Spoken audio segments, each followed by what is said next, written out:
zone. Gignac again, and another pad save is made. Rebound poked into the corner. We've got a whistle. Penalty on the Solar Bears for a slash, and we will go to break. First power play of the day will belong to the Icemen when we come back.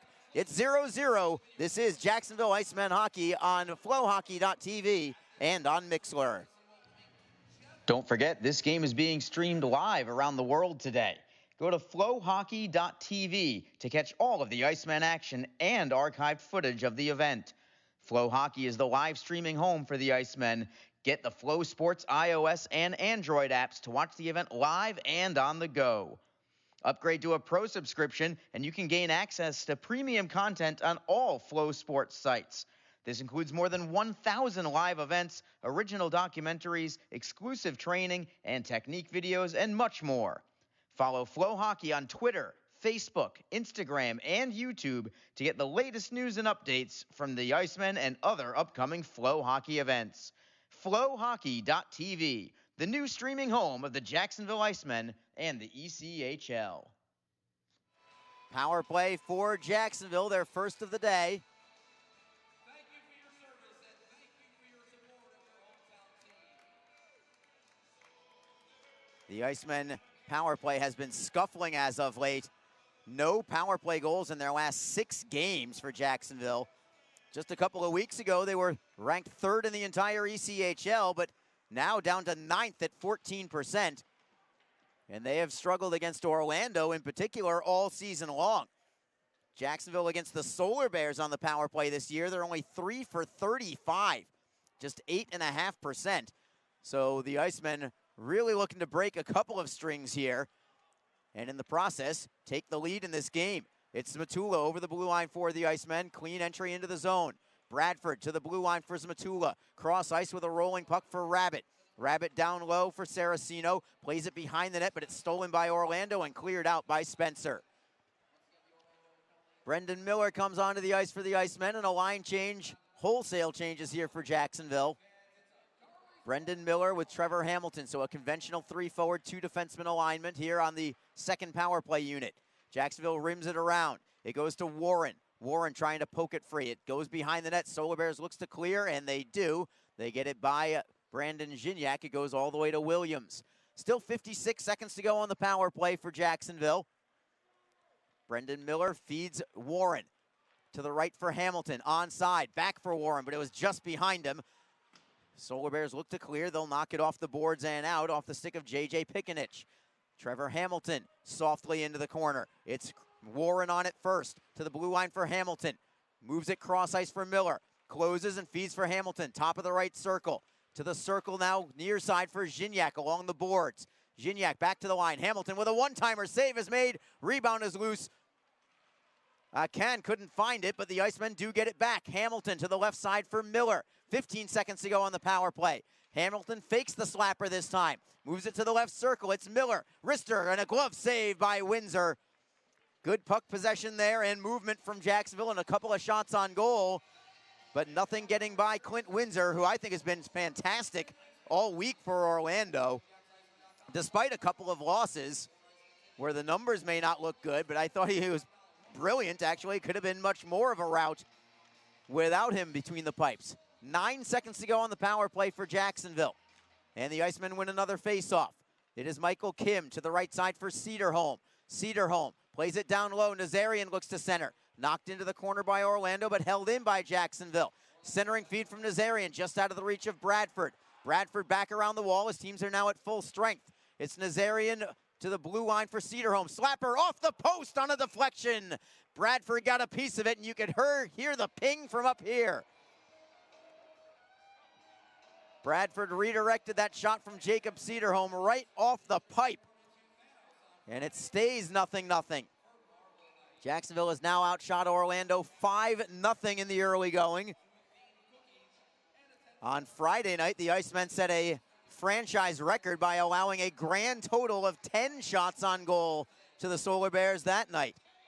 On Jacksonville Lizard Kings night, Orlando didn't get their first shot on goal that game until less than 2 minutes to go in the first period. It's Wasey Rabbit on the draw for the Icemen. Solar Bears, however, control. McInnes up the middle. Deflected away by Jacksonville at center ice. Elmer spins away from one man. He'll play it back into his own zone to maintain control. Cedarholm D to D for Michael Kim. Cedarholm gets it back. Indirect feed for Elmer. Stolen by Orlando, but offside will be called. Mark Auk tried to break in up the left wing side, but he had a teammate that was still in the zone. Want to say hi to a couple people that are listening in on Mixlr as well. Marty Pat out there, who had a question about Clint Windsor getting pulled on Friday, but listening in today. I'm so glad, Marty Pat, that you were able to hear my answer to the question, even though it was post-game. Also, Michael Mitchell joining in from the crowd, which I love. Also known as Whiteboard Guy. So good to have him not only in attendance, but tuning in here on Mixlr. As the Icemen have possession again at center ice. It is Akan, 3-on-2. Gignac on the drop pass, closes, fires. Save is made. Rebound cleared away by the Solar Bears, but not out of the zone yet.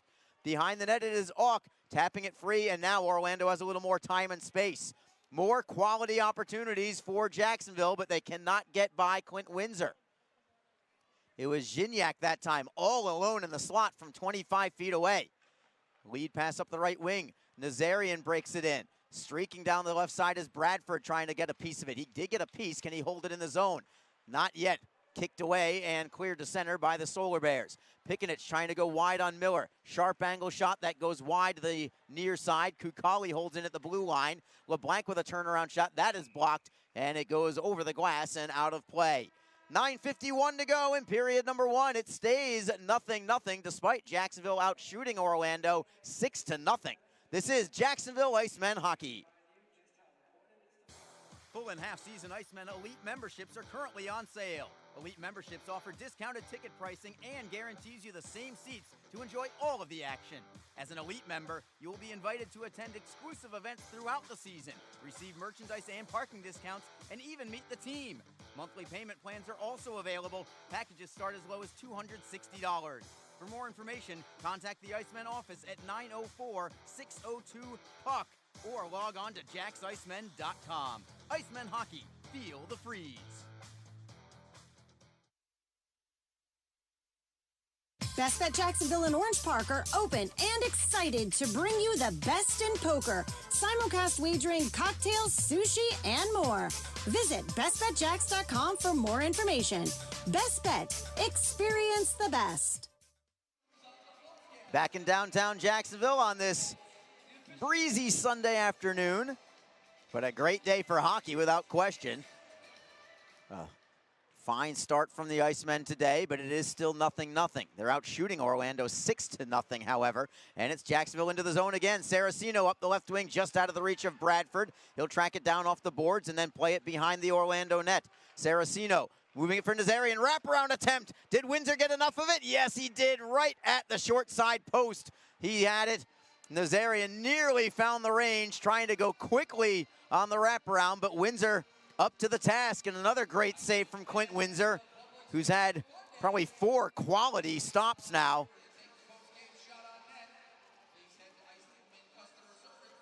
And another line change for the Icemen, now out shooting Orlando 7-0.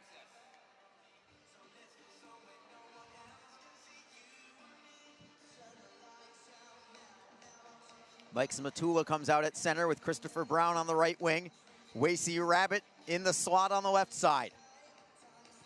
At the blue line, Jacob Cedarholm at the right point along with Michael Kim. Solar Bears win the draw. Brown takes the body, tries to get the puck away. Smatula steps in, 2-on-2 scramble along the wall. Smatula still trying to dig it free for himself. Comes loose for Orlando, up to the blue line and out to center ice. But it's been all Jacksonville so far. They've had nothing but the territorial edge, as well as Matula in a heavy collision with McInnes. They both stay on their feet somehow as Rabbit pulls it away to the high slot for Kim. Rister deflects wide on the play. Rabbit is going to be first on the puck. Stick handles it by one man, throws it behind the net for Smatula. Smatula tries to knock it free, but the Solar Bears are there. They took him defensively with the body. Bouncing puck, and it comes free to Orlando. They're going to be offside, however. And now Cedarholm and Tyler Bird will collide into the wall. Cedarholm's playing a lot more chippy this year than he ever did for the Icemen. And I like that bit of sandpaper to his game.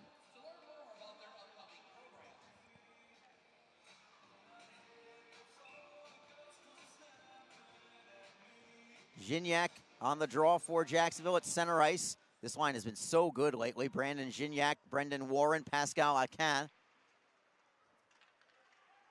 And Jacksonville plays it deep into the Solar Bear end. Cross ice look, knocked away, stolen by Jacksonville in the zone. Gignac tapping it free for Acan. Looking to go back to Gignac in the high slot. It comes to Acan in the slot. Wrister just wide to the glove side of Windsor. More tremendous opportunities in the forechecking game from the Icemen has been sensational today. It is Warren now at the blue line for Binkley in the slot. Pulls the trigger and puts it wide of the net. Comes free to Gignac at the left circle on his backhand. Loses possession, and here come the Solar Bears up the right wing side. They'll tap it into the zone. Jacob Friend double teamed, tries to knock it free and does. Very well done from Jacob Friend. Nazarian just onto the ice, deflects back into the Orlando zone. 7:55 to go in the first period. Still no score. Solar Bears in their own zone. Spinning away from a man is Mark Topping. Nazarian with some cursory pressure as Topping plays to the right side for Tad Kozin. Kozin pokes it into the Jacksonville zone, but the Icemen right back out. Derek Lodermeyer, who had a pair of goals on Friday night, springing Brendan Miller on his way, flipping it for Elmer towards goal. Save forced to be made by Clint Windsor on the play. Elmer tries to knock it free. He does, but loses it to Topping. Topping up the wall, held in at the blue line again by Jacksonville. Man goes down, no call. Hamilton into the slot. Elmer with a turnaround shot, and the glove save is made. All Jacksonville here, as Jake Elmer had that opportunity, and Windsor with a glove save to the short side. 7:15 to go in the first period. It is all Icemen now out shooting the Solar Bears 8-0. Want to give another quick shout out there to somebody else listening in. Not from Jacksonville then, though. They're coming all the way across Arizona. Got to give a hello to Amanda, Monica, Eddie, Louise, and Benjamin. A whole fivesome listening in on this Sunday afternoon. All the way from Arizona. A special prop to Amanda out of all of them. That's clearly the ringleader there, along with Monica, Eddie, Louise, and Benjamin. We hope you have some safe travels today in the desert as we come back to live action. And finally, the first shot on goal from the Solar Bears. It was a very routine save made by Charles Williams. He'll take the face-off. Draw comes to his left. 6:56 to go. So on Friday night, it took 18 minutes for Orlando to get their first shot on goal. Today, took just over 13 minutes, so they're improving. Solar Bears win the draw. It's LeBlanc, far side half wall. Plays it behind the net, but nobody there but the Icemen. Cedarholm up the wall, at the blue line, over the blue line, and it sets up Mike Smatula. Smatula with a wrister that is deflected by McInnes behind the Orlando net. Solar Bears look to clear, pinching in his Cedarholm, knocking it back into the corner. Solar Bears back with it again. Pikanich behind his own net for Auk. Cross ice look for Luke McInnes. McInnes gains center ice, he'll backhand it in. Williams behind the net for Kim, slamming it around the wall right on the tape of Saraceno. Tries to glove it ahead. Now tries to pick it up with his stick, but the Solar Bears come away with it. They have a 2-on-1. Tyler Bird with a forehand. Save is made by Williams. That was a tester. First one today for Charles Williams, but he was there for the task. Jacksonville back in transition, playing it deep into the Solar Bear zone. Pulled away by Orlando. It's Kevin Lohan up the right side. Intercepted by Jacksonville. Deflected puck. Brendan Warren drives it down deep. 5:42 to go in the first period, and a line change for the Icemen. Solar Bears play it through the neutral zone. They'll tap in. Williams up the glass. Goes by everybody. At the line, it's held in, but the Icemen come right back with it. Man goes down for Jacksonville as Orlando keeps the puck in the zone because of it. Jacob Friend will try again for the Icemen behind his own net. Circling around one forechecker, playing it cross ice, just out of the reach of Warren. Will this be icing? Yes. Friend had the right idea with that pass to Warren. Trying to move it across from left to right. He was barreling down the right wing with some speed, but he couldn't quite get to it. And back we go into the Icemen zone for this faceoff. Coming up in the first intermission, we'll have ECHL Week with Barry Schickling. We'll also keep you up to date on some scores from around the league because there are a lot of games on this Sunday afternoon, all with Jacksonville implications. As a stick goes up high and a penalty is coming on Orlando. It's a delayed call. Jacksonville plays it into the zone. It's going to be a high stick for sure. The only question is whether it's 2 minutes or 4 minutes on the power play. Gignac got a stick up high. He's back up on his feet and heading to the bench. What's the call going to be? 2 minutes for high sticking to Chris LeBlanc, Orlando's captain. And we will take a break with the Icemen and Solar Bears scoreless, but Jacksonville on a power play when we come back. This is Jacksonville Icemen hockey. The Jacksonville Icemen are always looking to give back to the communities of North Florida. The team offers a ticket fundraising program that many local nonprofits and schools and charitable organizations can take advantage of. The program is simple. Your organization sells tickets to an Icemen home game, and a portion of each ticket purchase will go directly to your cause. This is a fun and easy way to raise money and gain exposure for your organization or school. For more information, contact the Icemen office at 904-602-PUCK. That's 904-602-7825, or log on to jacksiceman.com. NHL players have amazing talent, and some of the very best developed right here in the ECHL. Beagles in, he scores! Now, follow all your favorite ECHL alumni every night on NHL Network's primetime hockey show, NHL Tonight. Both teams recognize how big this matchup is. Fire save by Dubik. Rebound! Goosebump stuff.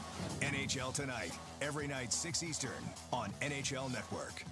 Power play for the Icemen. They win the draw. They've got it off offensively to the left side. It is a shot from Bradford, deflected on the play. Windsor got a piece of it, goes back behind the net. Solar Bears will turn and fire, but not clear it out. Zmatula at the blue line for Rabbit at the right circle. Rabbit all the way into the corner. Feeds it down low for Saraceno. Tries to knock it free, but the Solar Bears will clear it out to the neutral zone. Zmatula touching it free for Brown. Brown leading it for Saraceno into the zone. Giving it up to Orlando, but Brown holds it in for Saraceno. Centering pass. What a play defensively from Spencer, but the Icemen hold it in the zone again. It is Saraceno again trying to center. Plays it off the back of the net. Solar Bears get it free. They will skate with it here, 2-on-2 shorthanded if they want to. That was beautifully defended by Nolan Valou. He'll now circle back into his own zone to waste some more time. Playing it for Topping, who still has some space. And he'll wrist it all the way down behind the Jacksonville net. More chances for Jacksonville, but unable to puncture the net. 48 seconds to go on this man advantage. It's Hamilton over the blue line, onside for Akan. To the left wing, it's Gignac back on the ice. Good to see he's okay. Brendan Miller at the left point. Cross ice for Hamilton. Playing it to the half wall, Gignac for Hamilton. Gignac once more at the top of the circle. Closes and fires. Save is made. Rebound is loose. It's Gignac to the blue line for Hamilton. Left side, it's Miller, and Hamilton gets it back.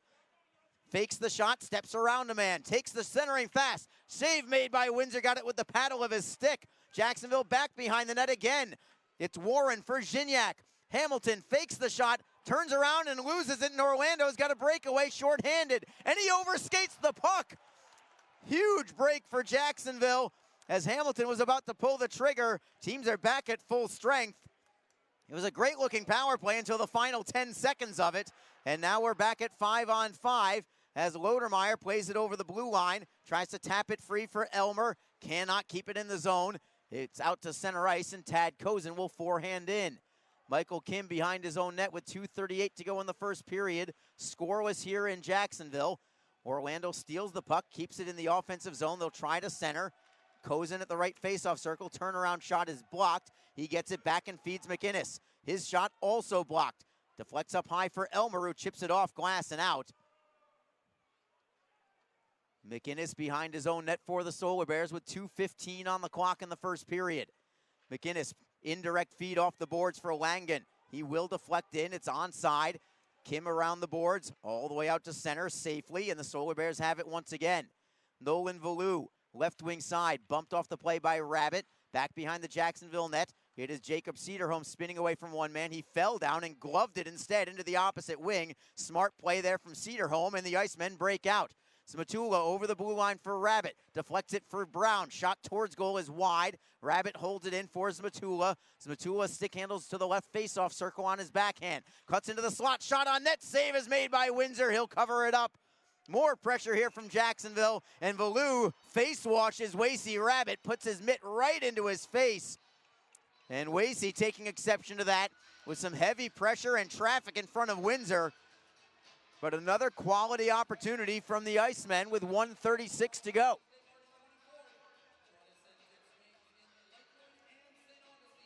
Another hello out there. Oh, this is a special one. I like this. Carrie Elmer, who I'm going to guess is some form of relative to Jake Elmer. Not likely that it's no relation, so we'll go with related somewhere to Jake Elmer. Thank you for the great call of the game. You're very welcome. Thank you for listening. We're listening from Calgary. So we've got people from Arizona, we've got people in Calgary listening in. No doubt all over the globe. We are internationally known here with the Jacksonville Icemen. As the Solar Bears win the draw and play it out, Jacksonville tries to bring it back in. It goes off a glove. Solar Bears tap it free. They're over the blue line, up the right wing side, putting it wide of the net. Was a shot from Zach Andrusiak. I think it's the first time we've called his name all game. And the Icemen have it in center ice. Zmatula softly into Orlando's end. The Icemen will change up with just over a minute to go in the first period. Still no score, despite Jacksonville outshooting the Solar Bears 12-2. It's Hamilton up the right wing for Saraceno. Couldn't handle that pass. Gareffa will forehand to the left of Williams. Brendan Miller first on it for the Icemen. On his backhand is Miller. He'll turn on LeBlanc and pivot behind his net. Hamilton feeds it cross ice for Bradford. Bradford for Nazarian. Nazarian got hemmed in. Gareffa with the steal. He'll break into the zone only to lose it to Hamilton. Hamilton with a couple men on him. Feeds it up the right side. Picking it, steals it. 2-on-1 Solar Bears. LeBlanc with a shot that's over the crossbar. It was well defended by Miller. And the Icemen flip it out of the zone. It ends up in the Solar Bear bench. Orlando wants a delay of game call, but they're not going to get it because it went into the bench. Had it gone into the crowd, different story. But because it went into the bench, we'll keep it as no penalty for delay of game, just a face-off, and it will be to the left side of Charles Williams. 19 seconds to go in the first. It's been all Jacksonville. They just don't have the results to show for it. 0-0. And Carrie Elmer chiming in. Yes, we are Jake Elmer's family. So we'll just leave it at family. So thank you for tuning in. I hear Calgary is beautiful. Hopefully I'll get up there one day. Save made by Williams. Another routine stop there for Charles Williams with 10.3 to go in the period.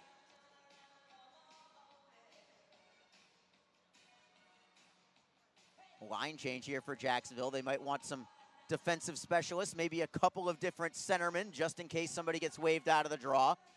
Derek Lodermeyer comes in for this faceoff. The rookie is counted upon repeatedly from head coach Jason Christie as the man to take important faceoffs and defensive zone draws late in periods and late in games. He'll face his numerical counterpart in Chris LeBlanc. Now Lodermeyer does get tossed, so Mike Zmatula comes in. The Icemen actually have 3 centermen on the ice. Wasey Rabbit can take some draws with the best of them too.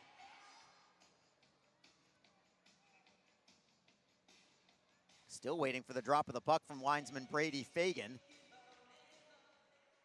It comes loose, but it goes to Jacksonville. They'll skate 2-on-2 if they hurry. Rabbit with a long slapper, goes wide of the net, comes free to Lodermeyer. He'll score! He'll score! With less than a second to go! Derek Lodermeyer at 19:59 of the first period drives one over the glove of Windsor.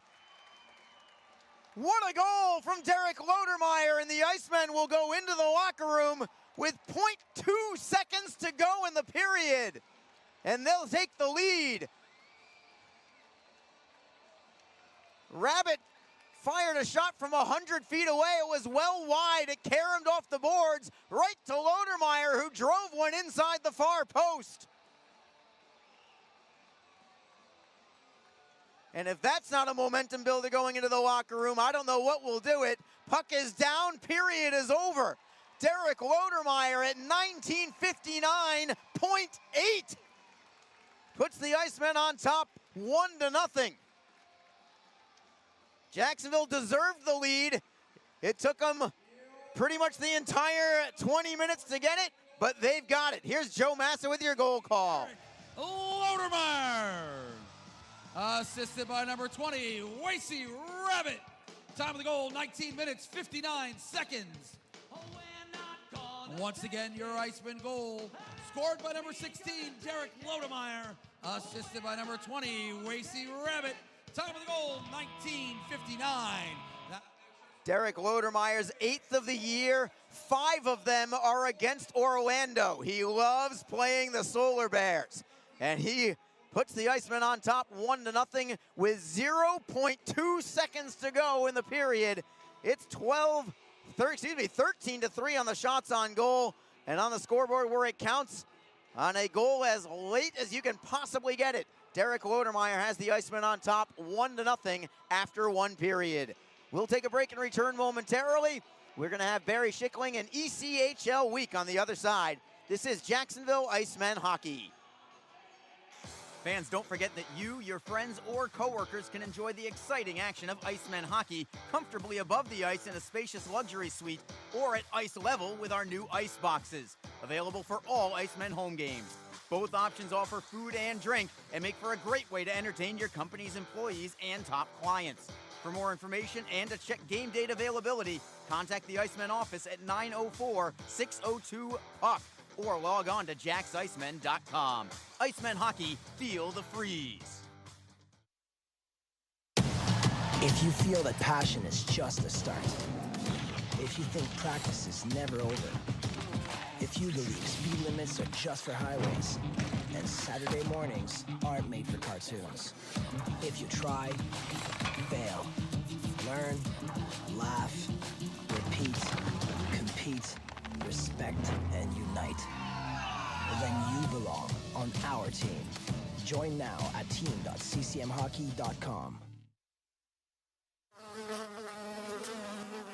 Ever wish we didn't have so many bank fees? Ouch! We should get a free checking account at Community First. They even give you a cash bonus. Ouch! Ever wish we had just bought a jar of honey instead of harvesting it? Ow! Bad bee! Have you heard the buzz? Community First is giving up to $200 cash bonuses when you open a free checking account with direct deposit. Learn more at communityfirstfl.org. Community First. Love where you bank. NCUA insured.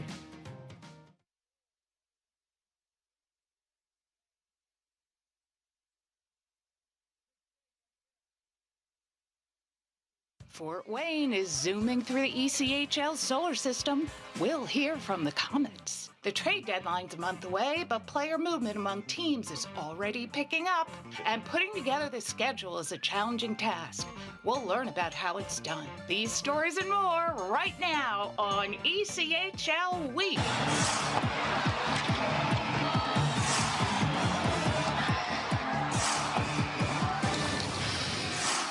Hi, welcome to ECHL Week. I'm Barry Schickling. Most of the teams in the ECHL are about halfway through their 72-game regular season schedule. But the pandemic forced the Fort Wayne Comets to start their season in mid-February. What a start it's been. The Comets head into this weekend having won 7 straight games and 10 of their last 11. Their winning percentage of .821 puts them at the top of the ECHL standings. Let's hear from some of the Comets and their thoughts about how well this season has gone so far. You know, it's good to see that we can all come together for one common goal. It doesn't matter what sweater they're wearing, whether it's a Fort Wayne Comet, a Cincinnati Cyclone, or a Toledo Walleye. I mean, we all come together. We share the same crest now here in Fort Wayne, and we all have that same goal of trying to win that Kelly Cup. And it's awesome to see that everyone has that same goal. And I think everyone in the room realizes how special of a team that we have. And just obviously we've seen the way that things are going right now. Pucks are going in, we're winning games, and we're doing it the right way. The 13 teams that started early, they had the pick of their litter when it came to free agents and players wanting to play. And so, I mean, we were at a disadvantage in that scenario because nobody wanted to sign on with a team that wasn't going to start until 9 weeks after they had originally started, for 2 reasons. One, everybody was hungry to play and they wanted to play right now, but also there was an additional 9 weeks of paychecks for everybody that wanted to start pretty early. And so, you know, that put us at a disadvantage when it came to recruiting efforts. And so we had a pretty deep roster before all that happened. We saw 4 players either retire or go to Europe within that span here. And so we're happy with the team that we've had, but you could say that we're at the advantage where we're healthy right now and teams are going through injuries. But when we first started, we had that disadvantage. First day of training camp, we got in, and I think everybody, after almost 11 months, I think we're all just excited to be back on the ice and feel fortunate that we one of the few 14 teams that could play hockey. So we just kind of gelled over that together, and we all had our COVID-19 stories. So I think it kind of created a bond between us real quick. The biggest thing too is like we've all kind of experienced the pandemic, right? And you kind of, you know, you're not going to take things for granted anymore. Like you don't know any given day if you're going to be able to play hockey today, just with COVID and everything. And so kind of every day is a privilege, right? So that's kind of the mentality we've had. One of the things that we talk about is complacency, you know, and yes, we have had a little bit of success. It's only a small amount of games here compared in relation to the season, but the one thing is you want to keep striving to be better every single game. You don't want to be complacent in your habits, and you definitely don't want to be complacent on the things you've accomplished in the past. You want to look forward to the future and find a way to keep getting going. This is a different year, a year like probably we'll never see again maybe. So let's make it count. Let's make the best out of it and just have fun out there, because we're actually able to play hockey for a living. Without a doubt, it's been unbelievable with just the different types of, you know, people come from different areas of the country, the world, whatever, and we come together. And we do have a good mix of veterans and younger guys. But right away when I noticed I got here, just everyone was so welcoming, and it was so easy to transition to that. I think that's our goal is, you know, keep pushing through, try and get better, even though we set the bar pretty high. I think just get better each week and each game. As we mentioned, most of the teams in the ECHL are at or approaching the midway point of the regular season schedule, and almost all of those teams, maybe every one, still has a realistic chance at a playoff berth. As a result, there's been a lot of jockeying of trying to put the right players in the right positions with the right teams, and there have been a number of trades over the last week. Let's run them down. Utah and Jacksonville have both been busy, and that includes an exchange of defensemen with one another. The Grizzlies picked up Kevin McKernan, who will be joining his 5th ECHL team in 4 seasons. Heading to the Icemen is Riker Killens, who's in his 3rd pro year. Utah has lost a couple of blue liners to the American League, so it picked up another D-man, Mike Prapavesis, from Orlando for future considerations. Jacksonville acquired futures from Kansas City for Jared Van Wormer. The right shooting forward played with the Mavericks from 2017 through 2019. The Solar Bears have been aggressive in signing some just out-of-college players, and as a result also shipped away forward Alan Lazarchik to Tulsa for futures. The left winger from Poland scored 19 times for Fort Wayne a season ago. South Carolina obtained goaltender Sean Romeo from Kansas City for futures. Romeo had been 3rd on the Mavs depth chart behind Matt Ginn and Matt Greenfield. And Wheeling has had several AHL call-ups for goalies. As such, it added depth by sending futures to Allen for Taran Kozin, who's joining his 5th team in the ECHL this season. Trade activity will surely continue. The drop-dead date for deals is April 22nd. So that means that the ECHL Week Trading Deadline show, recapping all the recent player movements, will debut on Friday, April 23rd. Don't miss it. How is the ECHL schedule developed? We'll talk with one of the people responsible when ECHL Week continues.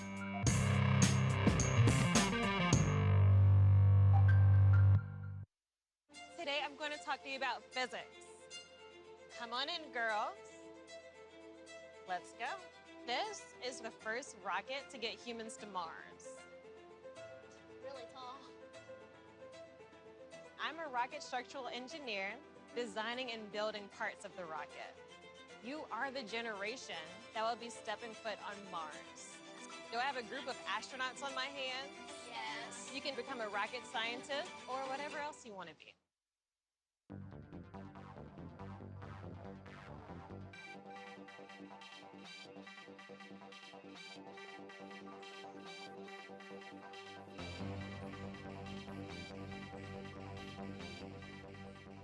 Putting the ECHL's regular season schedule together is a Herculean task.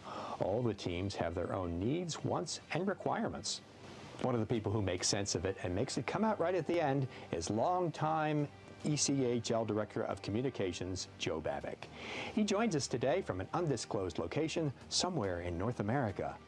Hi, Joe. Nice to have you with us. Sure. Thanks for having me, Barry. Joe, give us a summary of the process of how the schedule is constructed. It begins in December when we send out to the teams the request for dates. Each team is required to submit a minimum of 60 playing dates for each season. There's certain categories the dates must fall in as a minimum number of dates pre-Christmas, number of dates post-Christmas, minimum number of weekday dates, and then they fall into 3 categories: first preference, second preference, third preference. And then the teams submit those along with a scheduling narrative, which kind of helps guide us through the process as far as how they travel to road games, what days of the week they like to play their games at home, if they would prefer longer road trips, shorter road trips, all that kind of stuff. So teams have, through basically the All-Star break, mid-season meeting for the Board of Governors to get all that information in. It's a long process. It's an arduous process, but we certainly take our time with it because obviously the schedule and how it breaks down for each team is probably the most important part of their business side of things. Some of the teams, especially ones that aren't playing this season, are already releasing details about their home opener for the 21-22 season. What's up with that? We have a scheduling committee made up of some team presidents and owners from around the league, and that was one of the things that they brought to the table during one of our last calls in December or January, was to allow the teams, especially the teams who aren't playing this year, to announce home openers earlier than the schedule goes out, just so that they had a couple more weeks, not necessarily to sell tickets for that, while that does help, more so to get the ball rolling and have a date that they can target on their calendar for them, for the teams and for the fans to get excited about. Fans might have noticed that this season the NHL is playing a lot of 2-game and 3-game series. Of course, the ECHL's been doing that for a while. What's the thought process behind that kind of scheduling scheme? When a team goes on the road, especially an island team like a Utah or an Idaho who's flying everywhere, it makes sense for them to hit one city for 3 games as opposed to, playing in 4 cities in 5 nights, and then they have to have the added expenses of a bus because they flew there. So, we don't want teams playing 8 games in a row, but, if they're playing, 2, 3, 4 in a row over a span of a week or 2, it helps to contain costs and it helps to preserve weekend dates, which are our team's bread and butter. Joe Babick, Director of Communications for the ECHL. Thanks very much for joining us, and good luck finishing that schedule. Thanks for having me, Barry. I appreciate it. We've come to the point in the show where it's time for highlights. Yes, it's the best of the week. One-time shots are popular for a reason. Here's Tulsa's Garrett Cockrell connecting on a one-timer for a score against Wichita. Garrett Cockrell will get the credit for the goal, and the Oilers take a 2-1 lead. Look familiar? Brandon Hawkins employs the one-timer for this power play strike against his old team, the Wheeling Nailers. Hawkins, the one-timer from the top of the left circle on the power play, and the Fort Wayne Comets win 3-2 in overtime. Something you don't see very often, a blue liner getting into the scoring act with a tip-in. Les Lancaster shows excellent skill with this marker in Utah. The Americans have taken a 3-0 lead. What a play by Samuel LaBerge, and Lancaster finishes it off. Sometime you hear coaches talk about using the cycles to set up an opportunity. Here's a great example of the Florida Everblades moving the puck, which leads to a chance which turns into a goal by John McCarron.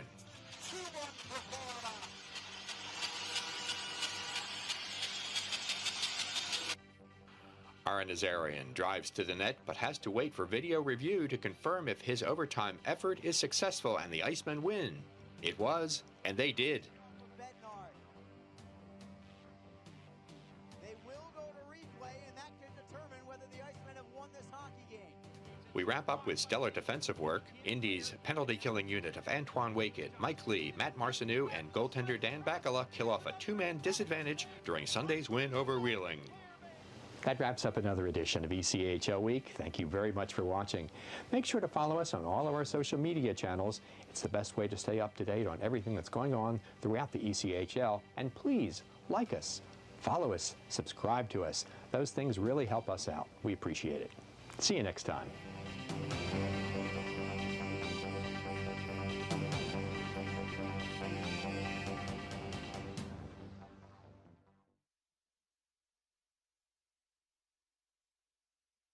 Hi, everyone. This is Allie McDeal from the Best Bet Poker Rooms. Experience the popular Vegas-style game, Fortune Pai Gow Poker. Both locations are now playing Face Up Pai Gow. It's more fun to play than ever. You could win up to $25,000 on a single $5 bet. Come play at either Best Bet location today.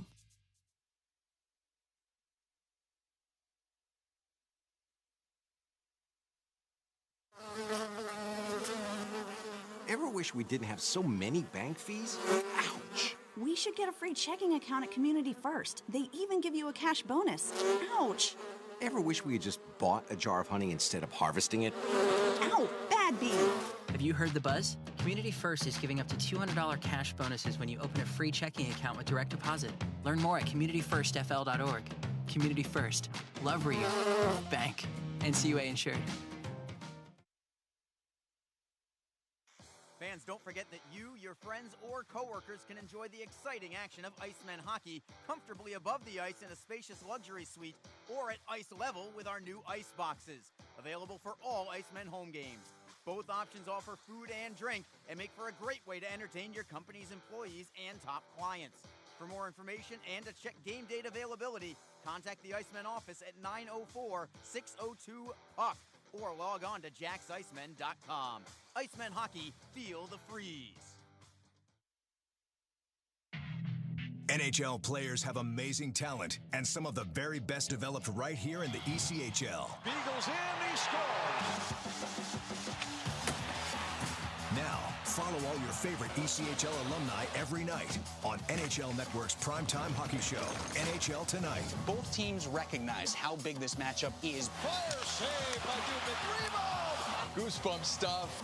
NHL Tonight, every night 6 Eastern on NHL Network.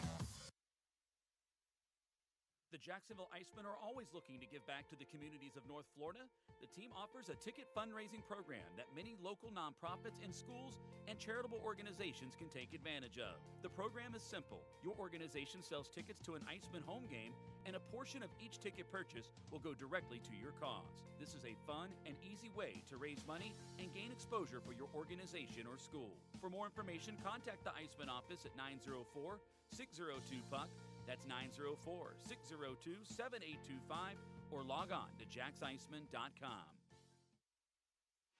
And we are back in downtown Jacksonville. Arlie Johnson with you between periods 1 and 2. The Jacksonville Icemen on top 1-0 over the Orlando Solar Bears, out shooting Orlando by a dominant 13-3 margin. And the only goal of that first period coming with 0.2 seconds left in the period, as Wasey Rabbit had let a slap shot go from well beyond the red line from about 100 feet away, maybe 110 feet away. It went wide of the net, caromed off the boards, came right back to the left circle, and Derek Lodermeyer was on the spot. He was first to take it off the boards and drove a slapper in just inside the far post to the glove side of Quint Windsor with less than a second to go. Wasey the only assist on that goal for Derek Lodermeyer, and it's 1-0 Jacksonville. This contest is one of 6 going on this afternoon, although 3 of them are in progress. 3 of them still left to be played out on the Central Time Zone, or even just in Central Time, I suppose. Other games certainly involving Eastern Conference opponents. And some good news finally coming from Greenville, where the Greenville Swamp Rabbits, actually they lost in overtime yesterday, so they could have had a win. They only came away with 1 point. And today, they are hosting the Florida Everblades. They are trailing 2-0 after 1 period of play, so that is certainly good news for the Icemen. Greenville currently 10 points ahead of Jacksonville in the standings. However, they have played 4 more games than Jacksonville, so the Icemen have plenty of games in hand to try and catch up on Greenville. By the way, next home game for the Icemen is going to be coming up on March the 26th. That's this Friday against Greenville. That is going to be the start of 3 games in 3 nights between the Icemen and the Swamp Rabbits. Friday night here at home in Jacksonville, Saturday and Sunday, both in Greenville next weekend. So another critical weekend series for the Icemen. Before that 3-game set, I should mention that Jacksonville visits South Carolina this Wednesday. So a very busy weekend for the Icemen. 4 games in 5 nights again, with 3 of them on the road this time. Speaking of South Carolina, they are at home today and playing for the 3rd time in as many days. They are facing the Fort Wayne Comets. Fort Wayne went into that contest, or into this weekend, I should say, unbeaten in 11 games. They were 10-0-1 going into Charleston this weekend. Well, they lost the first 2 games, and they're losing again today. South Carolina looking to go 3 for 3 against Fort Wayne, and that is not what the Icemen wanted at all. because South Carolina is the team that is directly ahead of the Icemen in the standings. And right now the Stingrays are doing it again, although there's still plenty of time left. It is 2-1 South Carolina leading Fort Wayne after one period of play. Other games that have not yet started today, the Wheeling Nailers are hosting the Wichita Thunder. That game starts in about 10 minutes. Other games starting in about an hour from now, the Indy Fuel are at the Kansas City Mavericks, and the Allen Americans are at the Tulsa Oilers today. Told you during the course of the broadcast, really at the beginning, that there's a few new bodies out there for Jacksonville with Wasey Rabbit, Eric Bradford, and Brendan Miller back in the lineup. The Icemen, of course, having to scratch a few players because of that. So out of the lineup today for Jacksonville, Chase Harrison, Craig Martin, and Calder Brooks, all of whom played earlier this weekend, as we are back to play. And the Icemen get a shot on goal from the blue line. Easy stick save for Windsor. Rebound goes behind the Solar Bear net. Pulling it away is Jacksonville. It is Gignac for Bradford. Behind the net for Nazarian. It's Saraceno, I should say, rather than Gignac. Shot towards goal from Trevor Hamilton is blocked by Orlando and cleared. This is icing against the Solar Bears. And the Icemen pick up right where they left off in that first period. So a good starting shift for Jacksonville. We'll see if that last second goal from the first period carries over from momentum for the Icemen in this second period. I like that first shift, and they win this face-off in the offensive zone as well. Kim just drops it around the wall. Tapping it free, it is Gignac getting it loose. Gignac for Cedarholm. He'll rim it around. It comes to the near side boards for Akan. Akan poking it into the corner. On a deflection, it comes right back to himself. Akan double teamed, poked away at the blue line, over the blue line. It just went over the head of Akan and out to the neutral zone. Akan gets it back at Gignac with Warren. Warren on the right side, steps around the man, tried to go between the legs with a dangle on the play. Beat the Orlando player, but he had to go into the corner to track it down. Solar Bears get it back there into the offensive zone. On the backhand, centering feed, and it goes into the net. It went off of a leg and into the net inside the far post. And so the momentum does not carry over, and the Solar Bears have tied this game just 1:21 into period number 2. It could be Mark Topping's goal. He was the one who had the pass away, and it's going to be Topping's goal. It went off the skate of a Jacksonville defender in front. Not anything that Charles Williams could have done there. And Topping will get the goal for Orlando. It's going to be his third of the season. It's a 1-1 hockey game.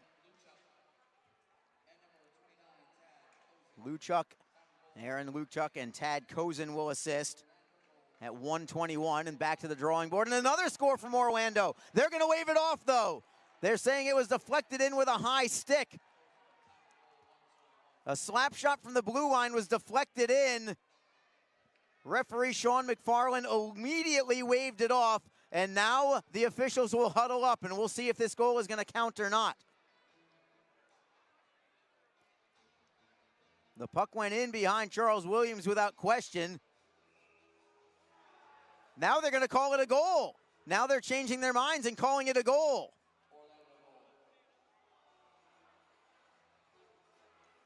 It went off of Rapace, but I think it might have gone off the back of his head even and into the net. A couple of crazy, crazy goals. I'm curious if they're going to replay it potentially, but I don't think that they will. This goal is going to be at 1:40. Just 19 seconds later, the Solar Bears come back and remarkably take a 2-1 lead on one goal that goes off a defenseman's skate and another one that I believe went off the back of the neck of an Orlando player and into the goal. Anthony Rapace will get credit for the goal. It's his second of the season. Here come the Solar Bears again. A shot goes wide, and all of a sudden, they've got a bit of a jump to their step when they haven't had anything. They've been lifeless all game. Solar Bears with more offensive pressure and a glove save by Williams. And that was a big one, an important one for Williams and for the Icemen. They do not deserve to be trailing in this game. They're getting outshot 13-5, but two very fluky goals have put the Solar Bears on top here. And if you're head coach Jason Christie of the Icemen, you've got to be preaching to your club. Do not let the score dictate how you feel about this game. You're playing well. keep playing the same way. Sometimes you just get some bad breaks, and the Icemen had a pair of them 19 seconds apart. Here comes Jacksonville now into the offensive zone. Left wing side, it's Akan to the blue line for Kim, and a drive. Sticked aside by Windsor.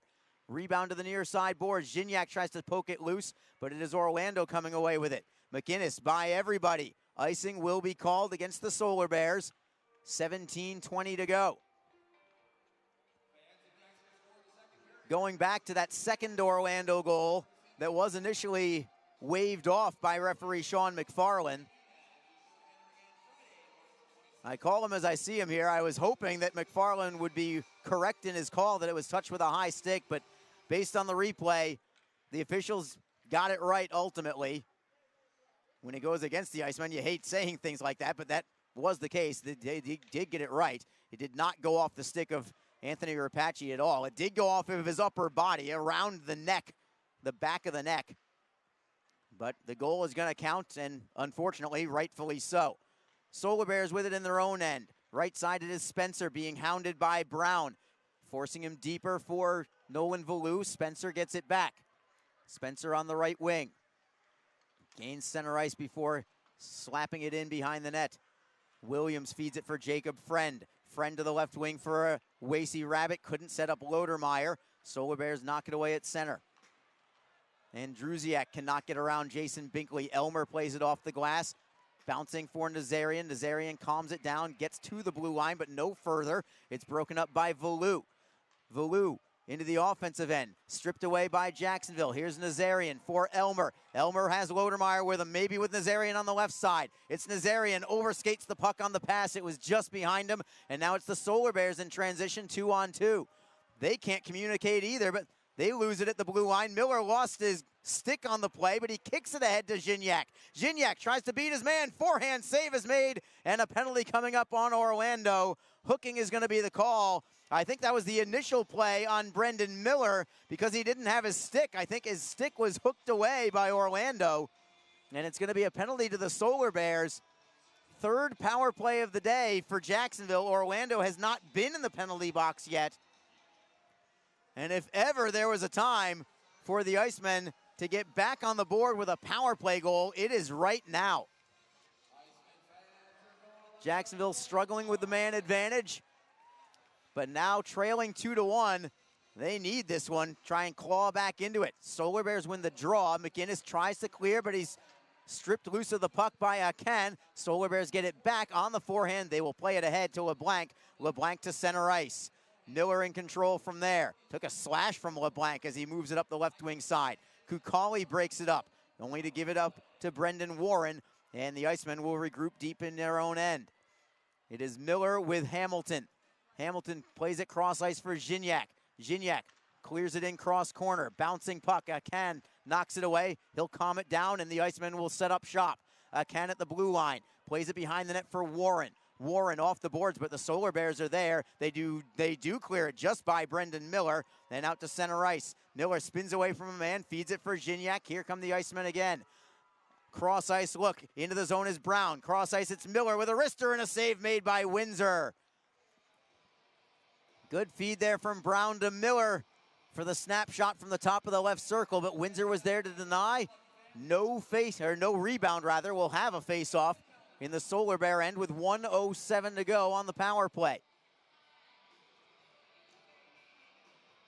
Eric Bradford on the face-off this time, and a stick up high from Jacksonville. That's going to be a penalty on the Icemen. High sticking to Nick Saraceno. He knew it as soon as it happened.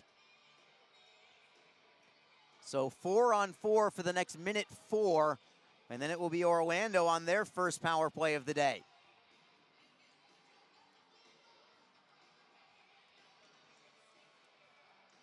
Another quick chance for a couple of hellos out there.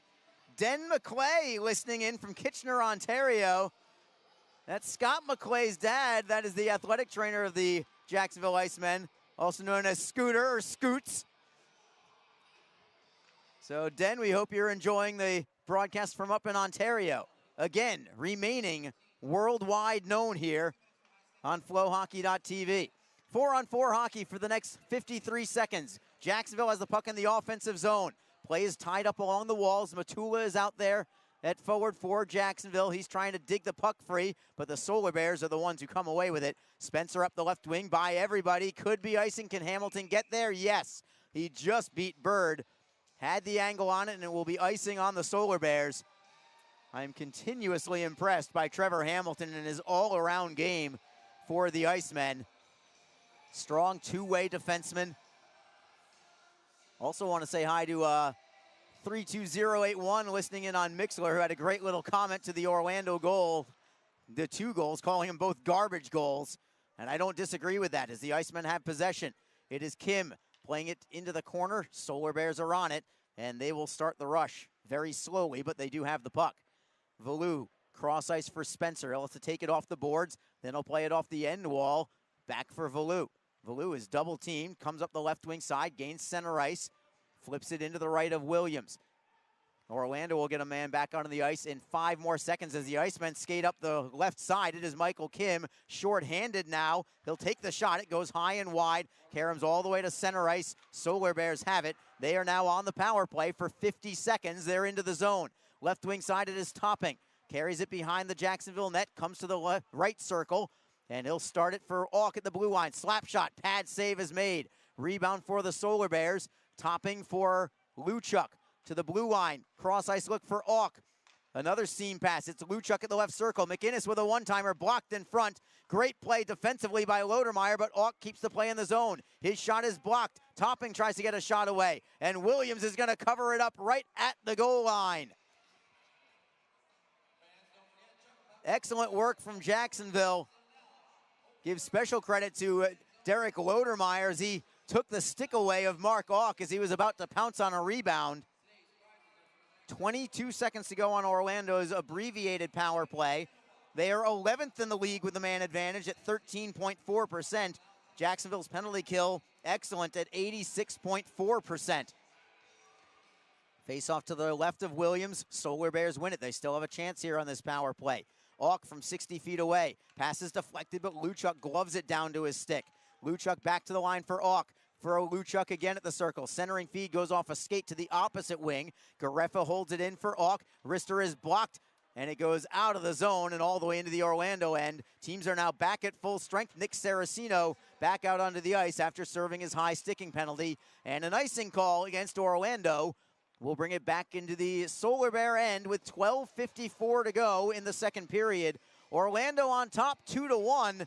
They scored 2 goals 19 seconds apart in this second period, both of them off crazy deflections. And Jacksonville wins this draw. Playing it around the boards to the far side. Solar Bears first on it. They'll start it ahead. Lead pass poked away on the back check of Jason Binkley. Saraceno took a hit. Couldn't get it into the zone, but it is onside at the blue line. Icemen jab at it, looking for the steal, and getting it is Nazarian. Moving into the slot. Backhand pass. Tried to go behind the back with the backhand pass. It was knocked away and cleared out by Orlando. Another icing call against the Solar Bears. They have not been afraid to ice the puck in this hockey game.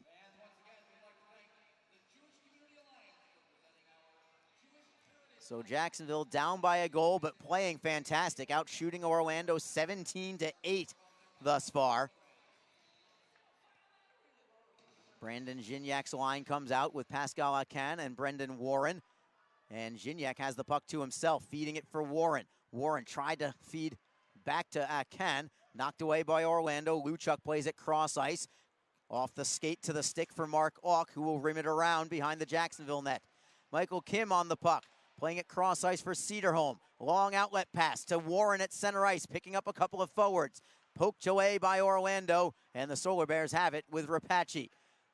Anthony Rapace up the right wing to the red line before a chip and chase. Cedarholm gives chase. He'll collide with Rapace as Gignac plays it up the left side. The Icemen break out. It is Kim starting to rush. The defenseman is over the blue line. He'll just poke it in low, and a line change here for Jacksonville. Orlando in control. Nolan Valou through center ice. Dekes away from one forechecker. Brings it into the offensive end. In low now is Valou. Knocked free by Jacksonville, but not out yet. Valou has it back yet again. His feed docked away by Brown for Jacksonville. Here comes Wasey Rabbit. Rabbit backhanding it in, looking for Miller. No icing here because Miller was first on it. Tried a dead angle shot from the goal line. Tried to bank it in off of Windsor, but nobody home. And another icing call against the Solar Bears with 11-12 remaining in period number 2. Jacksonville still trailing by 1 at 2-1. It was 1-0 after 1 on a goal at 19:59 from Derek Lodermeyer. But the Solar Bears, with a couple of very fluky goals, 19 seconds apart, reversed things and went from 1 goal down to 1 goal up. Face off to the right of Clint Windsor. Jacksonville controls it. His friend at the point. Feeds it for Elmer. Elmer down low for Aaron Nazarian. Spins away from a man. Spins it back again the other direction. Plays it around the wall. It went off the referee, and Orlando gets to the puck because of it. Valou on his backhand. Feeds it to the right side for Spencer.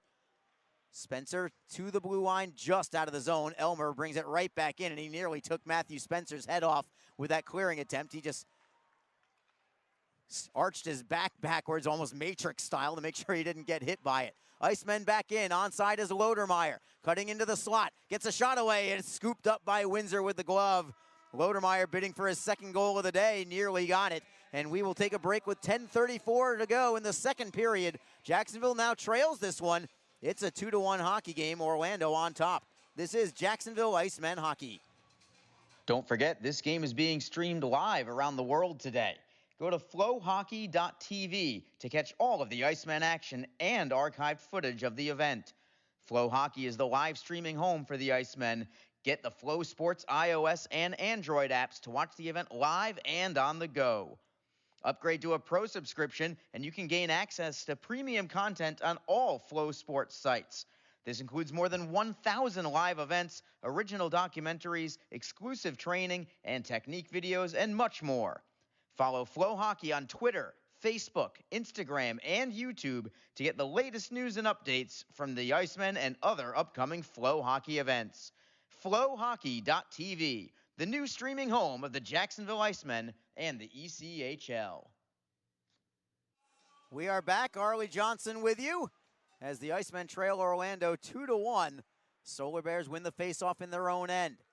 It is Lohan on the backhand, up the boards, poked away and into Jacksonville's end. Nice work by Brendan Warren to knock the puck free, allowing Jacksonville to at least get it to center ice. He was being hounded by a couple of players for Orlando. Now it's Jacksonville trying to work it out with Ken, but Pickenich got a piece of it, or LeBlanc rather got a piece of it to Pickenich, and Orlando with some offensive pressure. Shot from the line, gloved by Williams. That was off the stick of Alex Kukali. And the faceoff will come to his right. Line change for both clubs. Jacksonville sets out the Nick Saraceno line with Eric Bradford and Aaron Nazarian. Bradford back out after a stint on the injured reserve list. And a shot goes right off the crossbar from Orlando, and it caroms all the way over the glass and out of play. A screenshot from the blue line that Williams saw very late, and you could hear the ping from up here right off the bar, and it came right back out into the crowd. So the Icemen now catch a bit of a break there, and it stays 2-1, 1 second shy of the halfway mark of this hockey game. Jacksonville wins this faceoff. Hamilton plays it off the boards and out. Could be icing. Will it reach the goal line? Yes, so we'll bring it right back into the Jacksonville zone.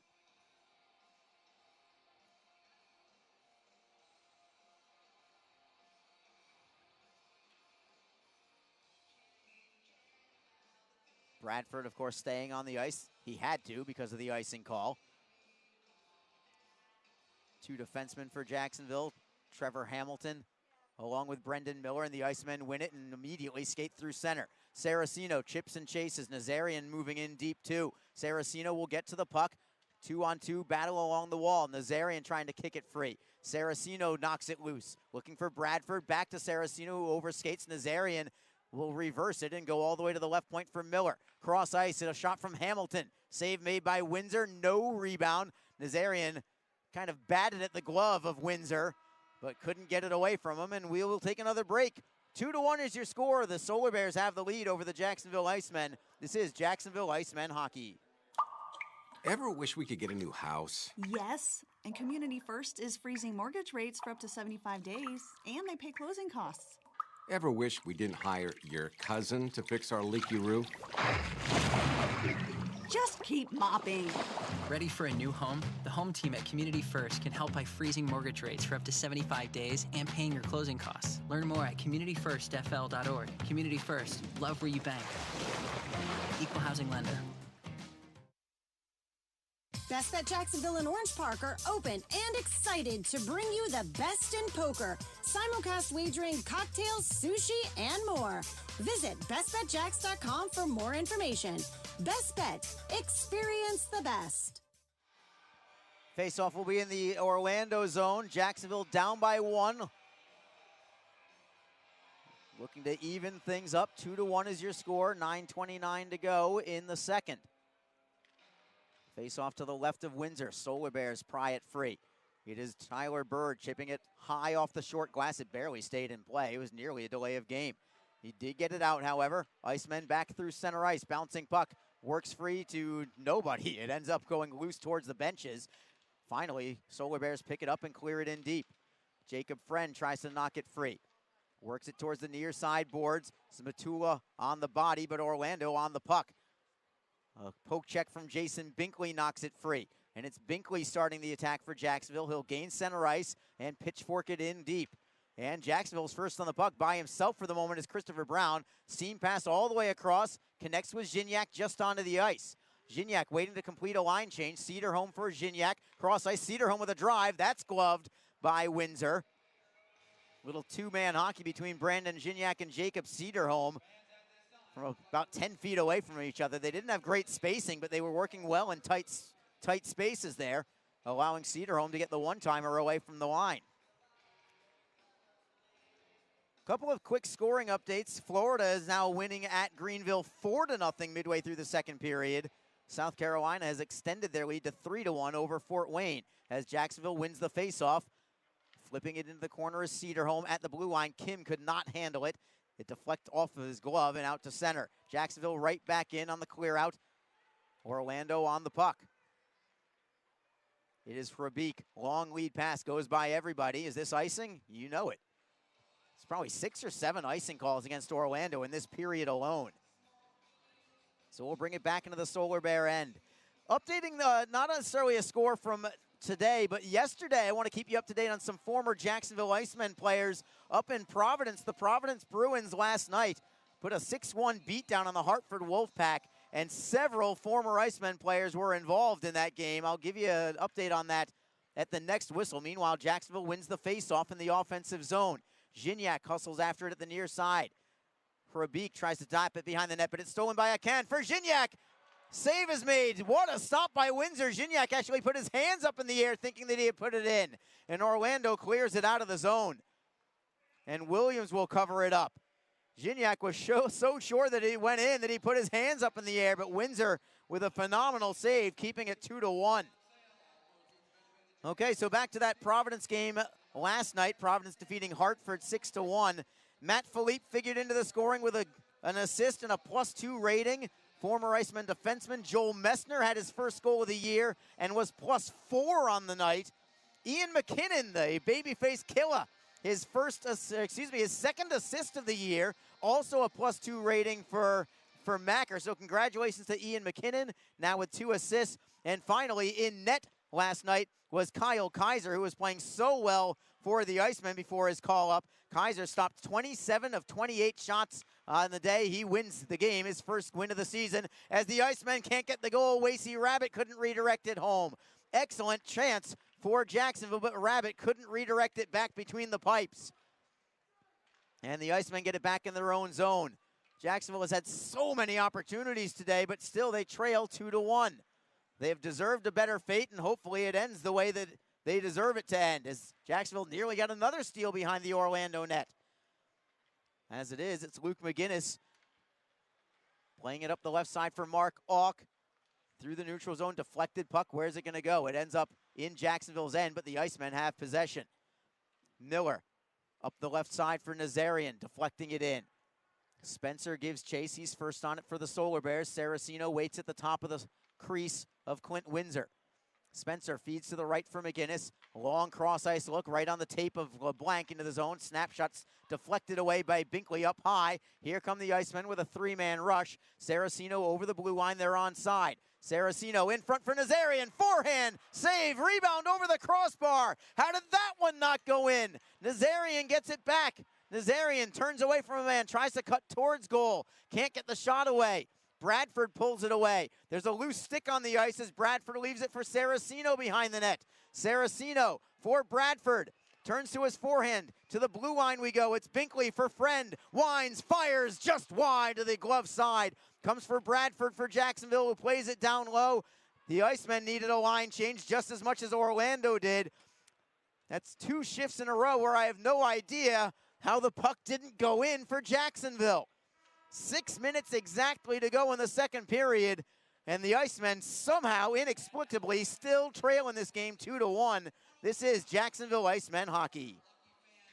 The Jacksonville Icemen offer discounted tickets for groups of 10 or more. Whether it's a company outing, a group from your school or church, or just a gathering of friends, the Icemen can help you set up a night of fun at a discounted cost. Other benefits include an intermission ride on the popular Fan Zam, a post-game group photo, or take a shot on net after the game. Ticket fundraisers are also available. For more information, contact the Icemen office at 904-602-PUCK. That's 904-602-7825, or visit us online at jacksicemen.com. Icemen Hockey, feel the freeze. The Jacksonville Icemen are always looking to give back to the communities of North Florida.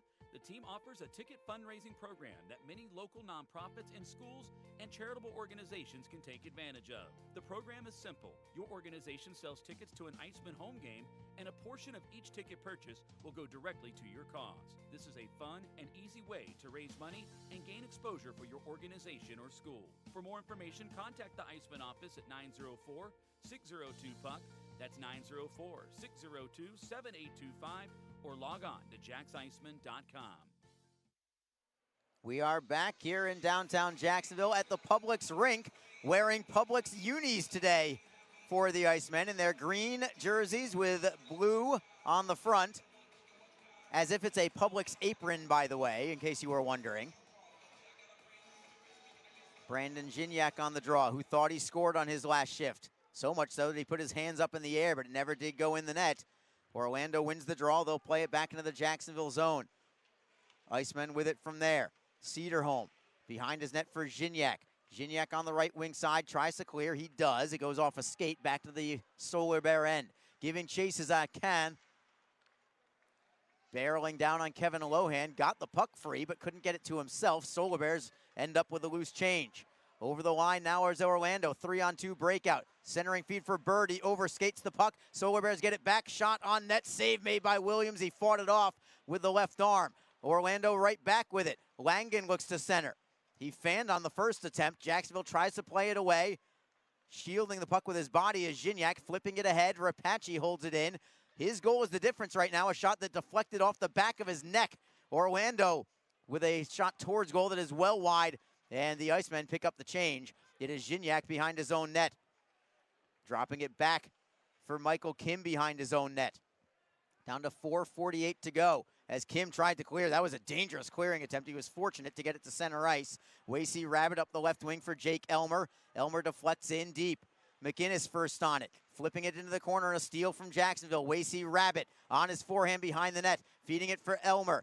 Elmer looks for Lodermeyer in front, can't get the pass away. He's tied up along the boards. Rabbit now cycling work being done by Jacksonville. Elmer behind the net. There's your centering pass going all the way to the blue line. Hamilton with a shot and a screen. That never reached the net. It went wide on the play. Brendan Miller pinches in. Miller with a sharp angle shot. Save made by Windsor. Rebound back behind the net and heavy pressure here from the Icemen. Trying to equalize. Finally, it's Orlando playing it away and a poke check from Jacksonville. Trying to hold it into the zone. Auk finally will stick handle out and clear it back into Jacksonville's end. Miller is double teamed, but he'll play it behind his cage for Trevor Hamilton. Hamilton spins away from a couple of players. Very calm and poised there from Hamilton. It's Lodermeyer up the left wing for Jacksonville. He has the only goal of the contest today for the Icemen. As Orlando plays it around the wall, but it's held in at the blue line by Saraceno just onto the ice. He'll poke it into the corner. Spencer will reverse it. Pinching in from the line is Jacob Friend trying to hold it in. All the way in deep is Friend. Friend trying to knock the puck free from Kozin. Helping out is Nazarian. Nazarian gets it loose. Trying to set up Saraceno, but the Solar Bears steal it. It is Spencer carrying up the right wing. 3-man rush, 3 men back. Spencer's shot blocked by Friend and then hammered by Friend in the process as the puck goes out of play. There is a deflection. Orlando wants a delay of game call. They are not going to get it. Linesman Killian McNamara was all over that call, immediately signaling that there was a deflection. And the draw will simply be in the Jacksonville zone. 2-1 Solar Bears, 3:12 to go in the second period. Jacksonville doubling the shot output of Orlando. 22 for the Icemen, 11 for Orlando. But the Icemen are trailing. Jacksonville wins the draw. They'll knock it safely to center and then get it back on a lead-out pass. Here comes Wasey Rabbit over the line for Brown. Brown centering feed, deflects behind the net. Smatula tracks it down off the boards for Cedarholm right point. Back for Smatula on the backhand. He'll turn and feed it for Rabbit behind the net. Rabbit spins away from a man. Brown trying to help out. There's Wasey again. Just had it poke checked away at the last moment. Tries to hold it in is Rabbit, and he does. Rabbit spinning away from Luchuk. On his backhand, he'll reverse it for Brown at the right wing half wall. Along the far side, Cedarholm with a drive. That went up high. It went off his own man, Christopher Brown. He fell down in a heap. Fortunate he is okay and back up on his feet. That could have been much, much worse on some friendly fire, but Brown is okay. And here come the Icemen again. Akan with a wrister and a score! Pascal Akan has tied it up at 2 with 2:18 to go. Not the kind of goal you'd expect Clint Windsor to give up, but I think the timing was off for both Akan, the shooter, and Windsor, the goaltender, as Akan had originally overskated the puck. And when he went back to retrieve it, he just fired it on net. And because Akan had overskated, Windsor kind of went off of his line a little bit, and he was a little off angle. So he was caught leaning to his glove side, and the shot went stick side. And Akan has evened it up at 2 on a huge goal for Jacksonville as we bring it down to ice level with Joe Massa. Number 26, Pascal Akan. Assisted by number 9, Mike Smatula. And number 8, Michael Kim. Time of the goal, 17 minutes, 42 seconds. Once again, your Iceman goal scored by number 26, Pascal Akan. Assisted by Smatula and Kim. Time of the goal, 17:42. So it's a 2-2 hockey game, and we are all square again as the puck ends up in the Jacksonville bench. Hopefully everyone's okay there. It went off the stick of Brandon Gignac. He's making sure his teammate is all right. And it looks like he is. Everything is okay. Right by equipment manager Jeremy Hollowell and backup goaltender Sean Bonner. Bonner flapping his glove like, I would have had it. If it was just a little closer to me, I would have had it. So Pascal Akan with the goal, his 9th of the year. Akan against Orlando this year, 5 goals, 4 assists, 9 points in 9 games against the Solar Bears. So he's done well against Orlando. We already told you Derek Lodermeyer's goal. It's his 5th against the Solar Bears. He has 8 goals all season, 5 of them against Orlando. So he loves playing the Solar Bears too. As we come back to play in a blocked shot from Jason Binkley. Binkley felt that one as it went off the netting. Binkley is hurt on that blocked shot. Sacrificing his body, caught it off the right ankle. He's up on his feet and he's skating under his own power, but not really using that right leg. Hopefully just a stinger and nothing more than that. And he's going to be tended to by athletic trainer Scooter McClay, who gets some mention again, twice this period from Scoots. I like it. Although we don't wish it was under these circumstances. 1:33 to go in the second period. 2-2 hockey game. The Icemen have just evened the score in a seesaw affair here in Jacksonville. Face-off is to the right of Charles Williams. Eric Bradford on it for the Icemen. He wins it for Cedarholm, chipping it off glass, bouncing in the neutral zone, and the Solar Bears turn and fire it back in. Michael Kim first on the puck for the Icemen. Turns to his forehand side. Spins away from one man. Feeds it for Cedarholm behind the net. Around the wall, LeBlanc got a piece of it. Nazarian tries to kick it out. It's not out of the zone yet. Bouncing puck to the right of Williams. Orlando tracks it down. Nazarian tries to dig it free, does get it loose right onto his stick. Possible 3-on-2 if they hustle. Nazarian over the blue line with Bradford, feeds Bradford, centering pass is blocked, and Bradford gets it back behind the net now in the final minute of period number 2. Bradford in the high slot on his backhand, all the way to the far boards before poking it behind the net for Saraceno. Saraceno for Nazarian, wraparound, what a save. Nazarian gets it back, and another save made by Windsor. Nazarian again, centering feed, deflected away, finally back for the Solar Bears, but not out yet. Nazarian hustles, Matula steals.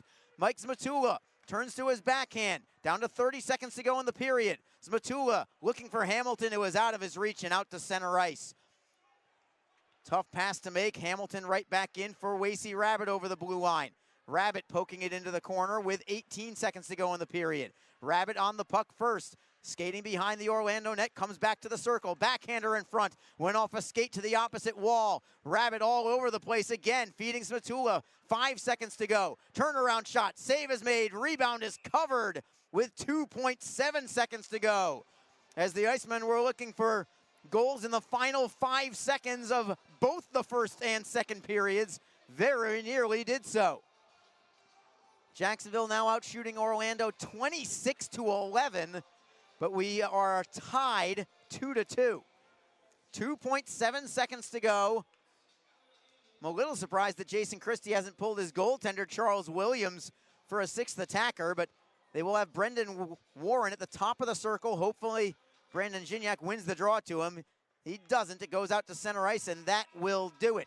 Time expires, and we've got a barn burner going here as Jacksonville is dominating play, but it's only a tie hockey game at 2-2.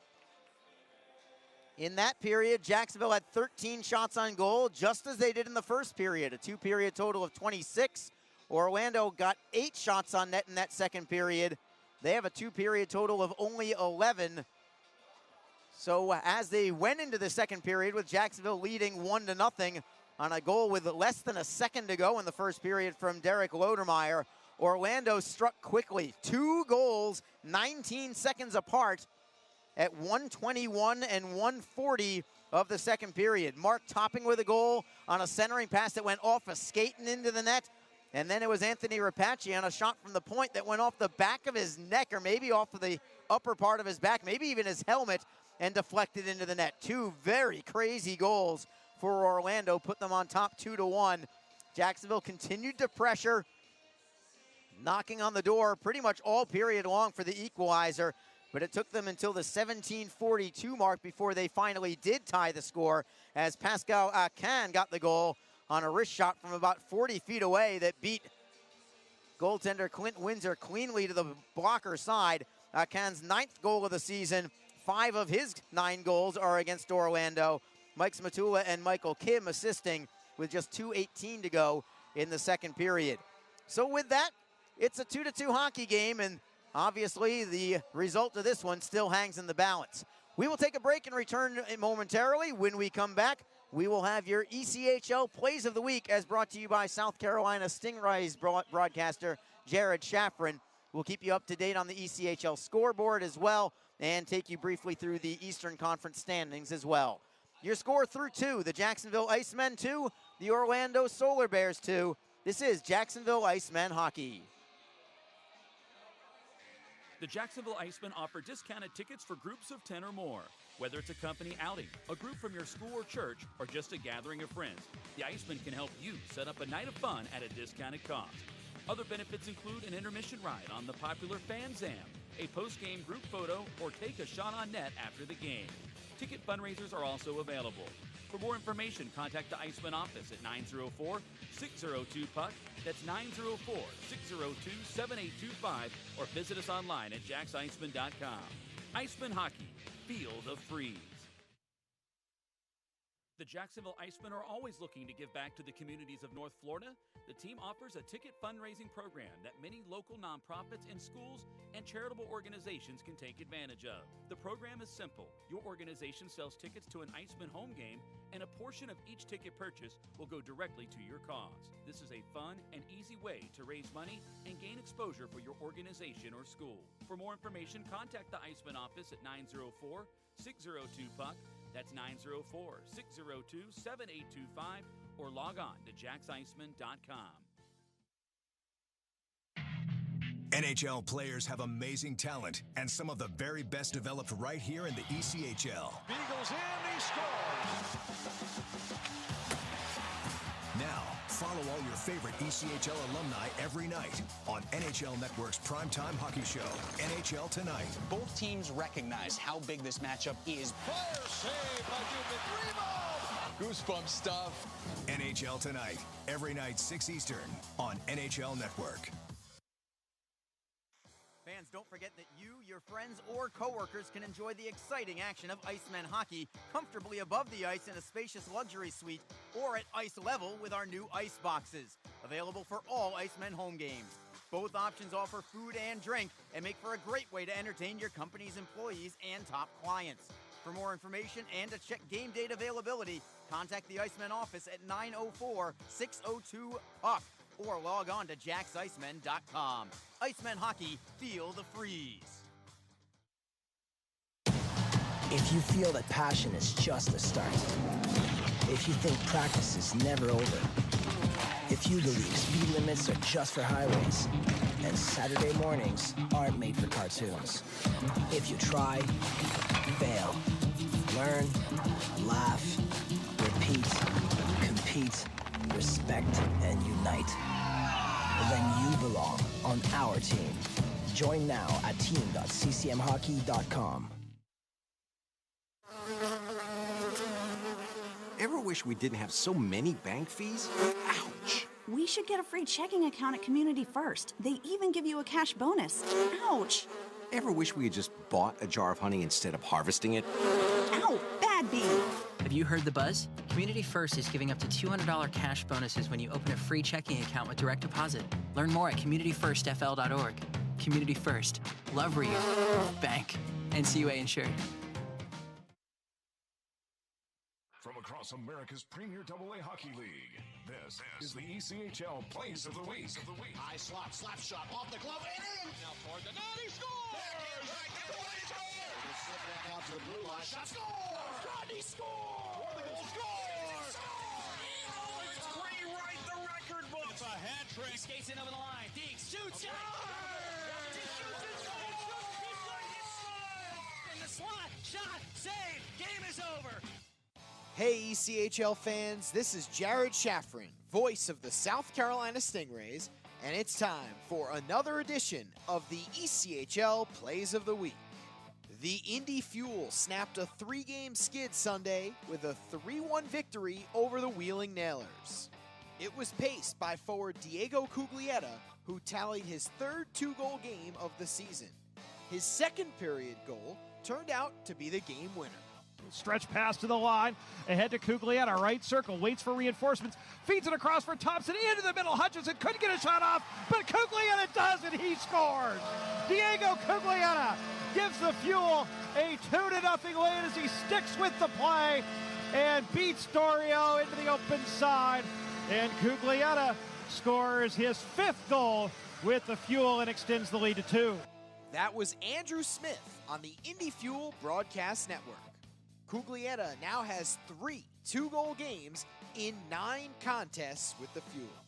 On Saturday, the Greenville Swamp Rabbits and Jacksonville Icemen collided for the 3rd and final time during a 3-game set. The Rabbits scored 4 unanswered goals in the second period, highlighted by 2 from rookie forward Karch Bachman. Here's the call of Bachman's second goal of the frame to provide his club a 3-1 advantage. Williams, Greenville on the South Carolina Education Lottery power play for a minute, 3 more. Center point, Sada working to his right. A drive from the right circle, save made. Lively rebounds in front, score! Bachman again! A carom off the end wall. It's a power play goal for Karch. And Greenville, a field goal in the first 10 minutes and change in the second period, have a 3-1 advantage. That was Matt Trust on the Swamp Rabbits Broadcast Network. On Tuesday night, the Wheeling Nailers picked up their most one-sided victory of the season as they blew up the Fuel 6-0 at West Banco Arena. Cody Sylvester's odd man rush in the second period made the score 2-0, But the play was significant because of who started it, as Brad Drobot collected his first assist and second point in a Wheeling uniform. Cuglietta off the outside of the net for Drobot, near side, through for Courtnall, another 2-on-1, Courtnall in across Sylvester, he scores!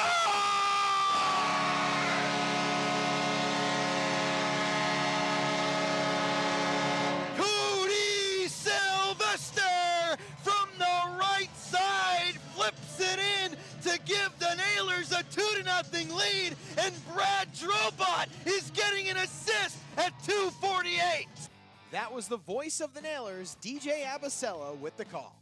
On Tuesday, the Orlando Solar Bears faced the Stingrays, looking to push their win streak to 5 games. Late in the third period, with Orlando holding a 2-1 advantage, Tristan Langen and Tyler Bird connected to give the Solar Bears some breathing room. Langen flipped ahead, glove down by Pikanich. Pikanich rolls it off the glass, ahead for Langen now into the offensive end. Bird driving the lane. Langen right circle across to Bird, shoots, score! Tyler Bird with 2 minutes left on the clock pulls Orlando ahead 3-1. A beautiful saucer pass from Langen, and Bird hammers home the insurance goal, his 5th of the season. Orlando went on to win 4-1, and Langen finished the night with a goal and an assist.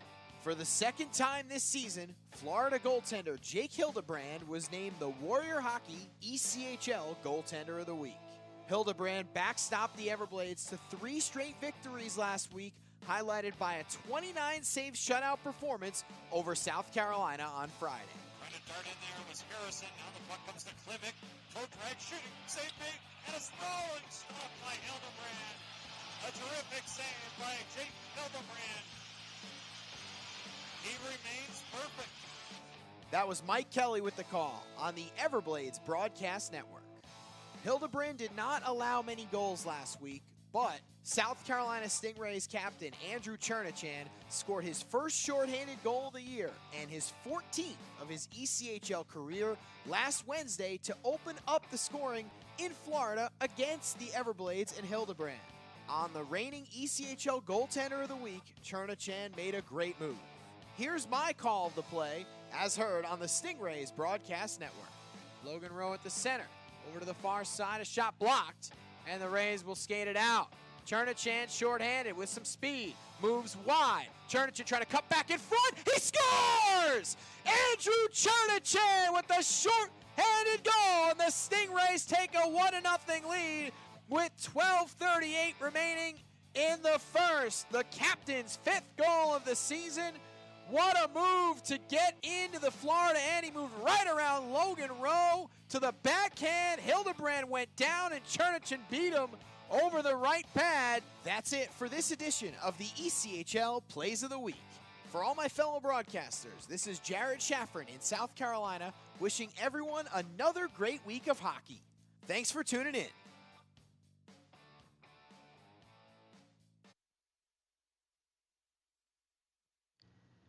Don't forget, this game is being streamed live around the world today. Go to flowhockey.tv to catch all of the Icemen action and archived footage of the event. Flow Hockey is the live streaming home for the Icemen. Get the Flow Sports iOS and Android apps to watch the event live and on the go. Upgrade to a pro subscription and you can gain access to premium content on all Flow Sports sites. This includes more than 1,000 live events, original documentaries, exclusive training, and technique videos, and much more. Follow Flow Hockey on Twitter, Facebook, Instagram, and YouTube to get the latest news and updates from the Icemen and other upcoming Flow Hockey events. Flowhockey.tv, the new streaming home of the Jacksonville Icemen and the ECHL.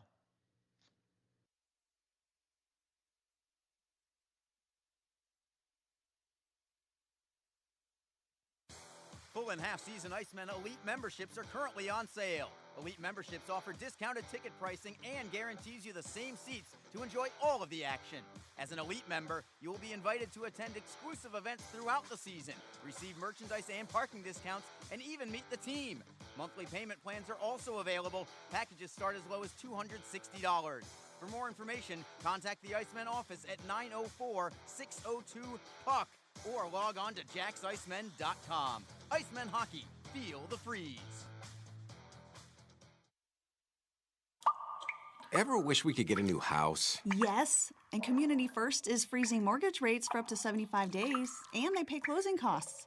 Ever wish we didn't hire your cousin to fix our leaky roof? Just keep mopping. Ready for a new home? The home team at Community First can help by freezing mortgage rates for up to 75 days and paying your closing costs. Learn more at communityfirstfl.org. Community First. Love where you bank. Equal housing lender.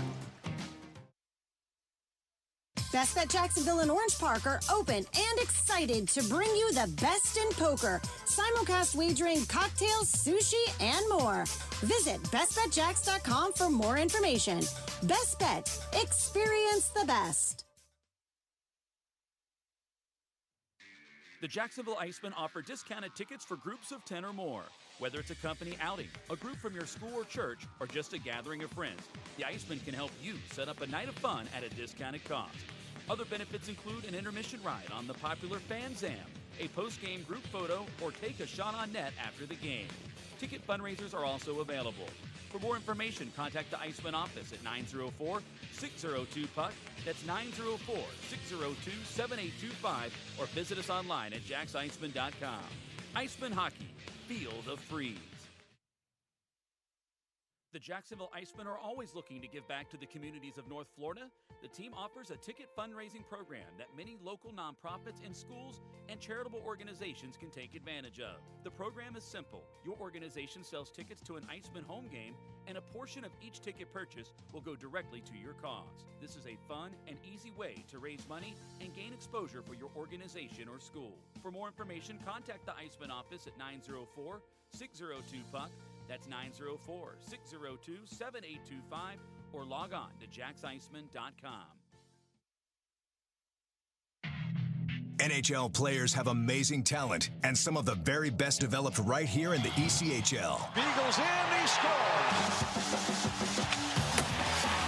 Now, follow all your favorite ECHL alumni every night on NHL Network's primetime hockey show, NHL Tonight. Both teams recognize how big this matchup is. Fire save by Dubnik. Goosebump stuff. NHL Tonight, every night 6 Eastern on NHL Network. Fans, don't forget that you, your friends, or coworkers can enjoy the exciting action of Icemen Hockey comfortably above the ice in a spacious luxury suite or at ice level with our new ice boxes. Available for all Icemen home games. Both options offer food and drink and make for a great way to entertain your company's employees and top clients. For more information and to check game date availability, contact the Icemen office at 904-602-PUCK. or log on to JacksIcemen.com. Icemen Hockey, feel the freeze.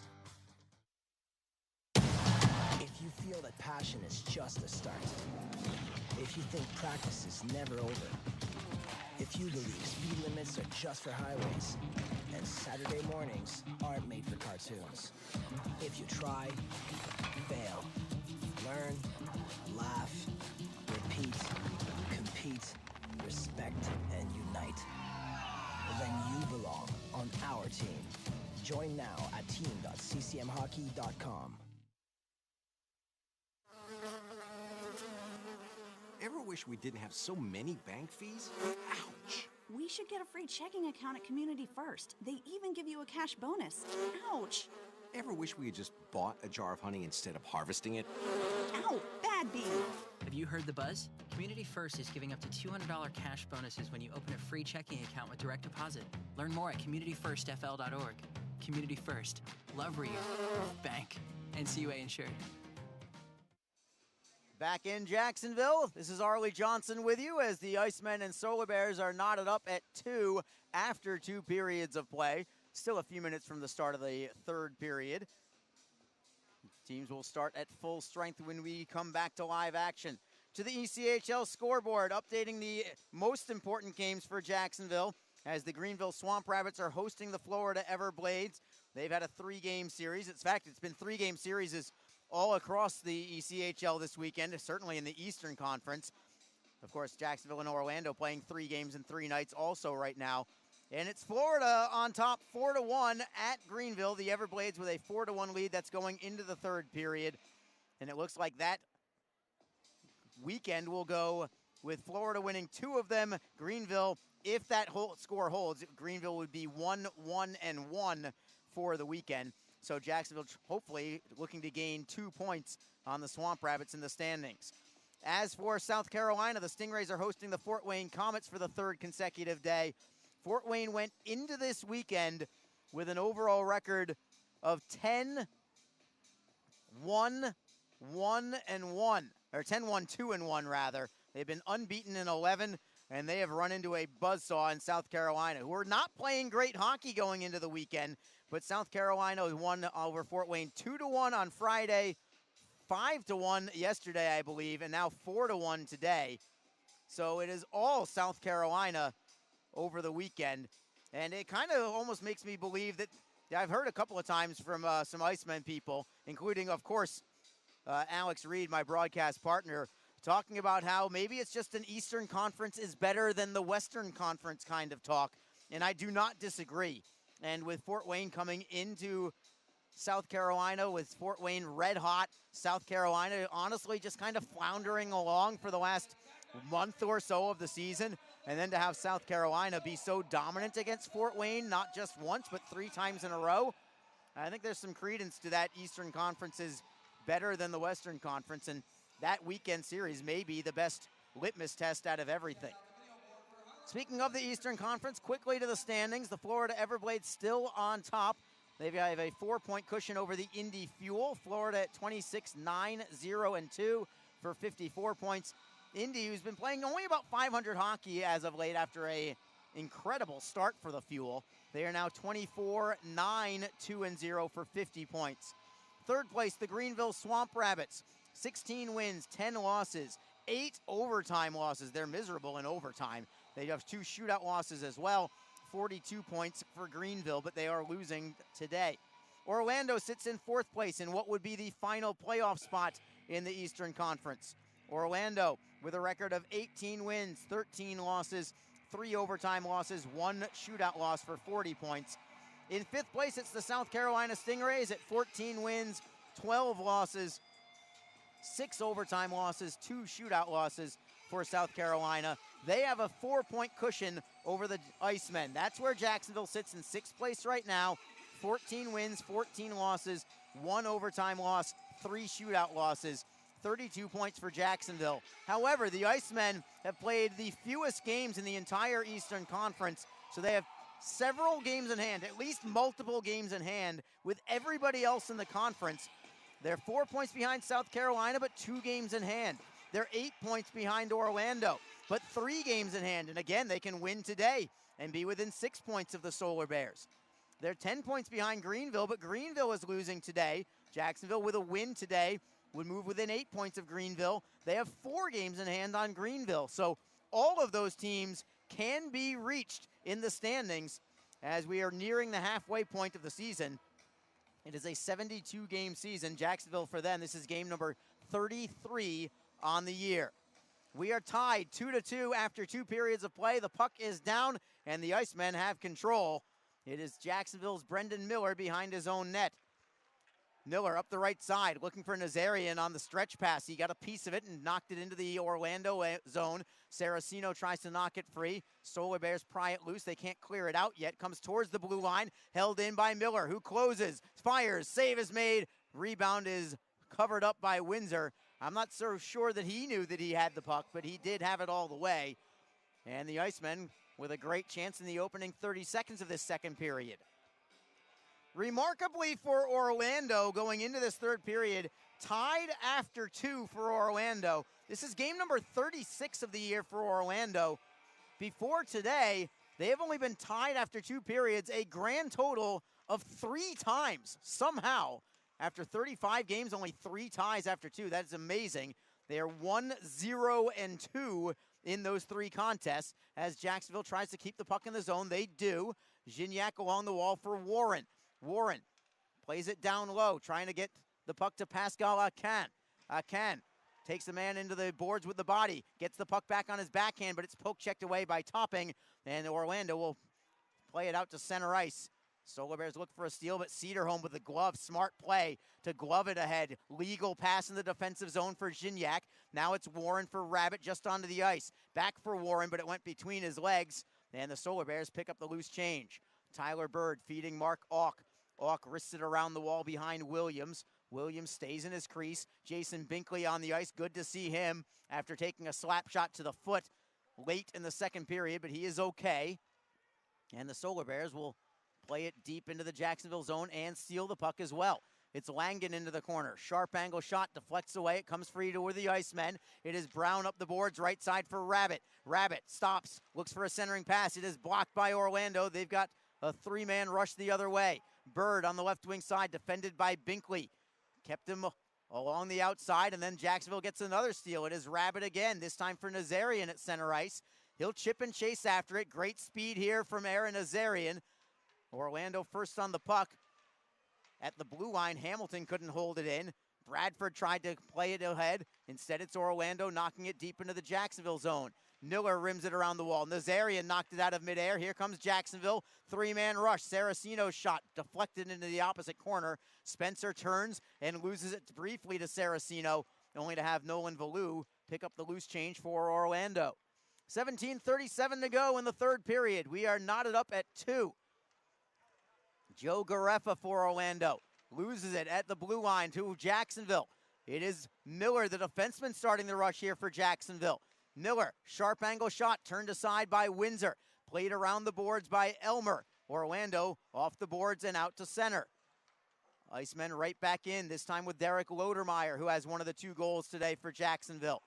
Warren to the blue line for Cedarholm. Walking the line and feeding Elmer. Turns, fires, blocker save by Windsor. He just got enough of it. It's held in, however, by Jacksonville. Lodermeyer behind the net on his backhand, using his body to shield the puck. It comes to the right side for Cedarholm. Cedarholm looking for a shooting lane. Turns it away. Save is made. Rebound chopped off the boards. Cedarholm got a piece of it and held it in again. Lodermeyer tries to step away from a man. Comes loose for the Solar Bears. Pikanich finally backhands it away. Tremendous shift there from the Icemen, and an icing call against Orlando, and they've got some tired bodies that will have to stay on the ice, while Jacksonville gets some fresh legs out there.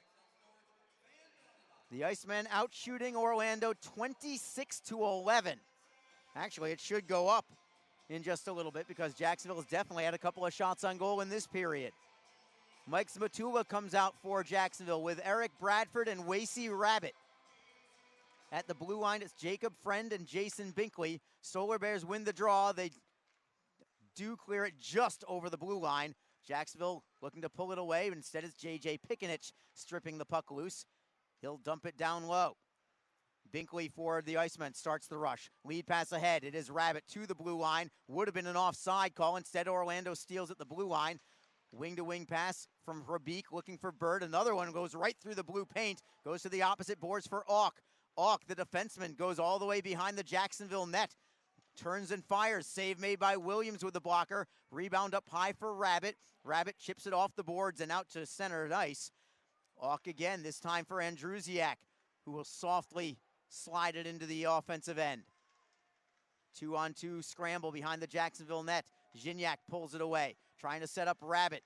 Rabbit got hit from behind and a penalty on Orlando, and the Icemen teammates come after the Orlando player defending their captain, Wasey Rabbit. It's going to be a power play for Jacksonville unless the Icemen do something silly, as coming back out onto the ice is Scooter McClay for Jacksonville, the trainer coming out onto the ice. He is all right. Rabbit's back up on his feet. And it will be a power play here for Jacksonville, I believe. I don't think they did anything to even the score there from a penalty perspective.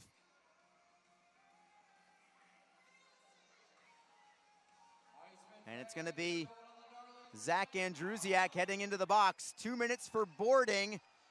So power play number 4 for Jacksonville.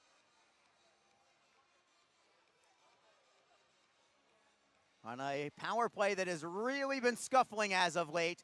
They've looked pretty good today on the power play, but again, just not able to score. On Friday night against Orlando, They looked pretty good for a couple of power plays as well. Hit the inside of the post on one of them. They just have not found the net. Perhaps this is the one, and they do win the draw. It's Rabbit on the ice. He is okay. Feeding it to Bradford, looking into the bumper for Brown. Right side, it's Rabbit. Top of the right circle, surveying the territory.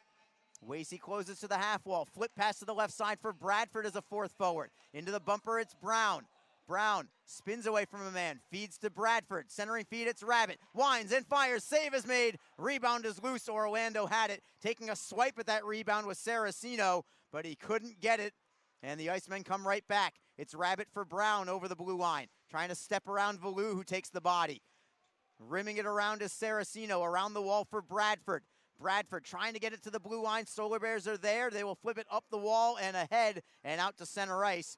Wasey Rabbit picks it back up for Jacksonville. Spinning away from a man, and the Icemen will change up. Rabbit still out on the ice. He needs a line change himself. He'll leave the puck for Trevor Hamilton. 1:02 to go on the Icemen power play. They have the puck behind their own cage. It's Miller to the red line, feeding to the left for Gignac. Beats his man wide, centering pass, deflects to the opposite corner. Gignac gets it right back.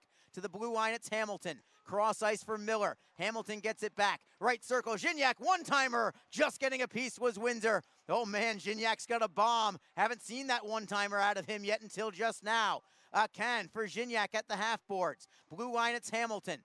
Feeds it to the left for Miller. Hamilton gets it back. Gignac at the right circle, 26 seconds on the power play. Gignac at the top of the circle. Stick handling away from Luchuk. Plays it for Can. Centering pass deflects to Miller. To the blue line, it's Hamilton. Gignac at the right circle. Wrist shot deflects away. Miller with a shot. That's stopped. Miller tries to get it back. It deflects to the opposite corner. Tyler Bird will turn and fire it out. And that will do it on the power play. Again, the Icemen looking strong with the man advantage, just couldn't score. Zach Andrusiak back out onto the ice. Teams are 5-on-5.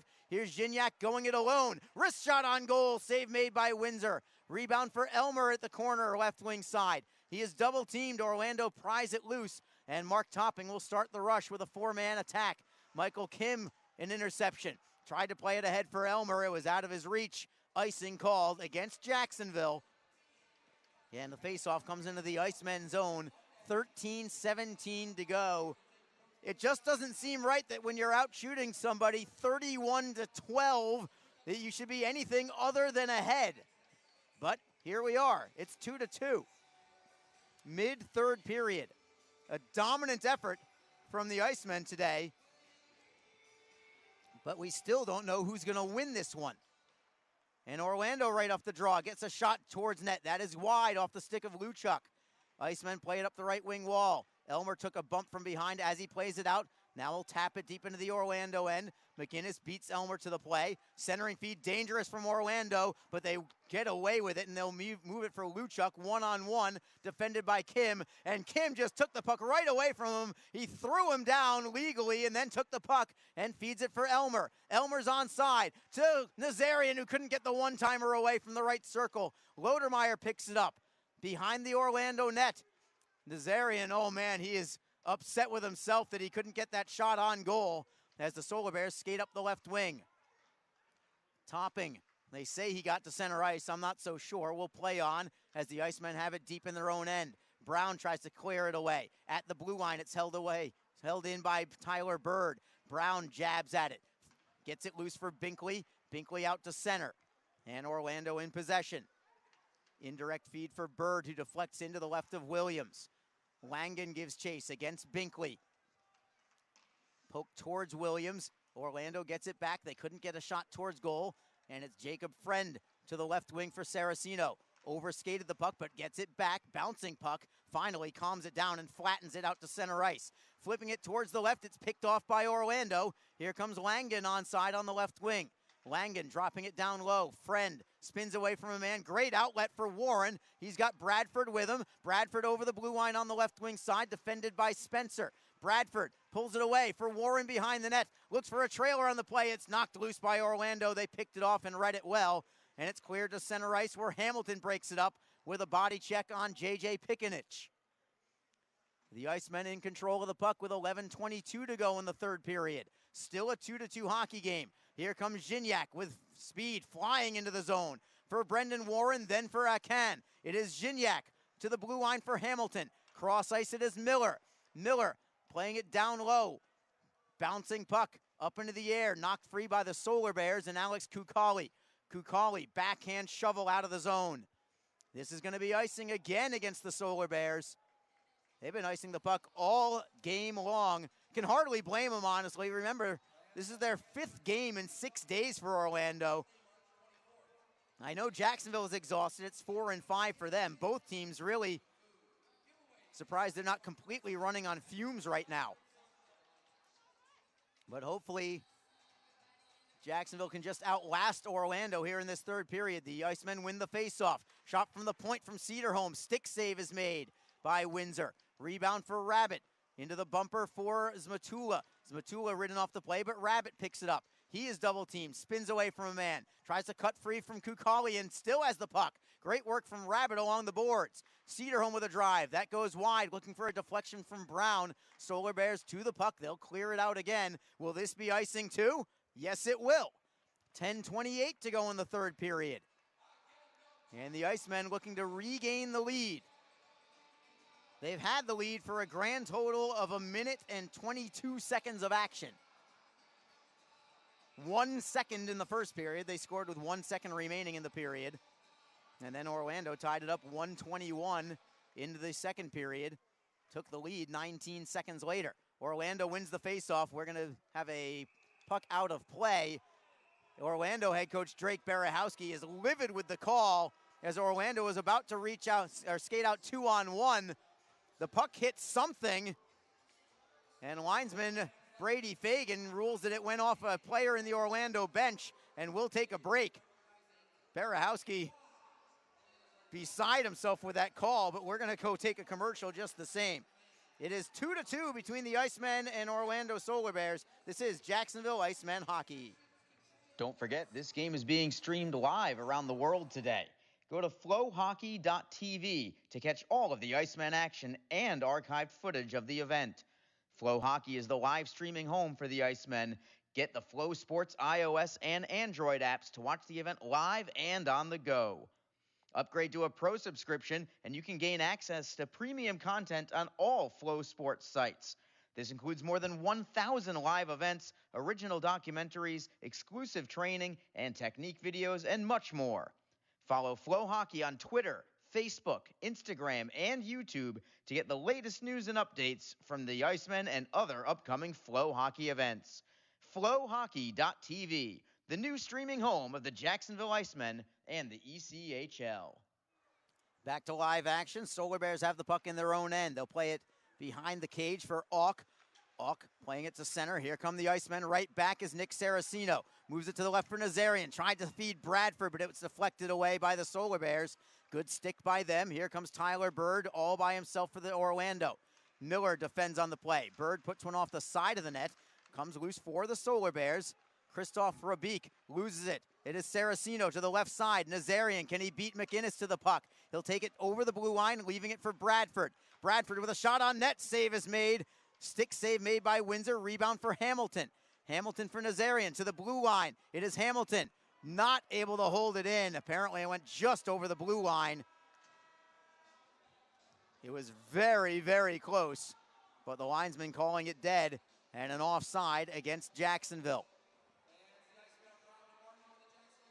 And another stoppage in play.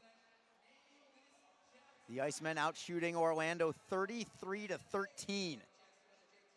7-2 in this period. And Clint Windsor continues to be very, very good for the Solar Bears. Just keeping Orlando in it. He's been Orlando's best player all week long, despite not winning.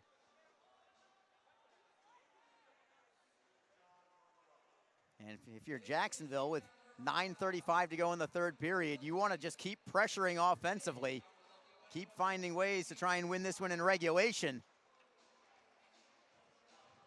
This one does not deserve to go to overtime from Jacksonville's perspective. They have dominated.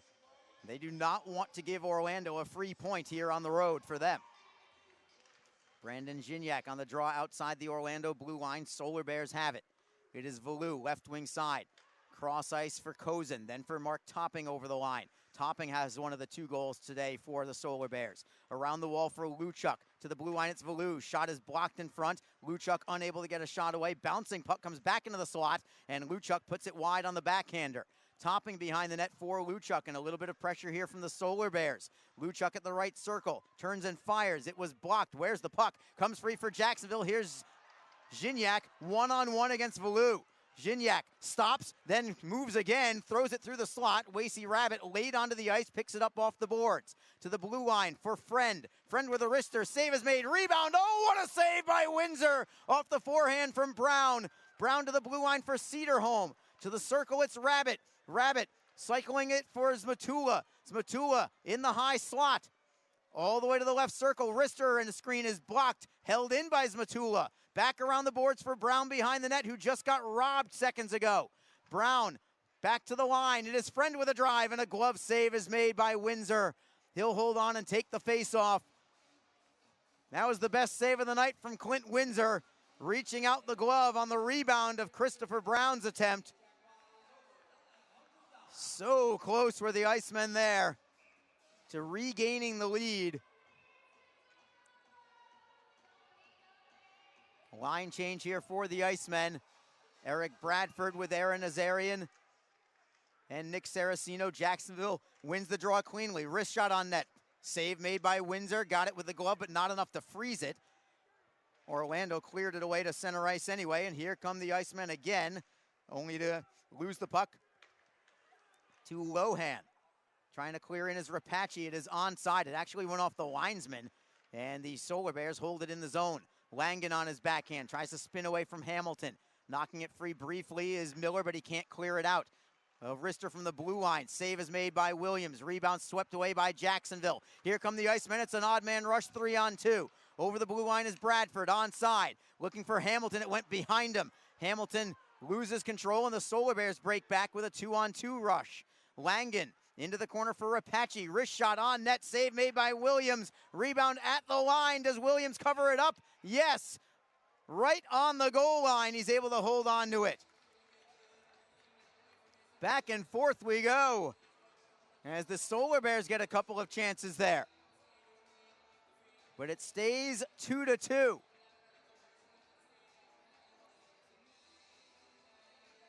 And the draw will be to the right side of Williams as you look at the replay. That puck was loose briefly. Williams tried to get his glove on it right at the goal line. Ultimately, it ended up underneath his pads. Derek Lodermeyer on the face-off for the Icemen against Chris LeBlanc. And Lodermeyer wins it. It's Michael Kim around the wall looking for Gignac. Gignac deflects away to center. LeBlanc takes over there for the Solar Bears. Flipping it for McGinnis. Defended by Gignac. Auk gains the red line before moving it in cross corner. Michael Kim first on the puck. Looks for Lodermeyer, then for Gignac. Gignac for Elmer. Looks to split a couple of defenders. He's onside. Elmer button hooks at the top of the circle, trying to play it into the corner. Knocked away by a double team and cleared out by Orlando. Jason Binkley has it for the Icemen. Lead pass for Elmer, who deflects into the zone. Trickling to the left of Windsor. McGinnis is first on it for Auk. Down to 6:50 to go in the third period of a 2-2 hockey game. McGinnis turns away from a man, and it's stolen by Jacksonville. They couldn't skate into the zone. It would have been offside, so they have to wait a little bit before Cedarholm drives it around the wall. Rabbit in a collision. Gets the puck free, trying to work it loose. Knocked off the play by Orlando, but not cleared yet. Now it is. It's just over the stick of Friend, who got tripped up on the play as he feeds it for Cedarholm. Cedarholm for Rabbit. Right side, it's Brown. Wrister deflects wide of the net. Comes off the backboards for Nolan Valu. Valu turns from one man and tosses it to an open wing for Auk. Auk lumbers down the left wing side. Ahead for Andrusiak, who will forehand deep. Williams tries to play it around the wall. Got it free for Akan, then for Gignac, who kicks it onto his stick.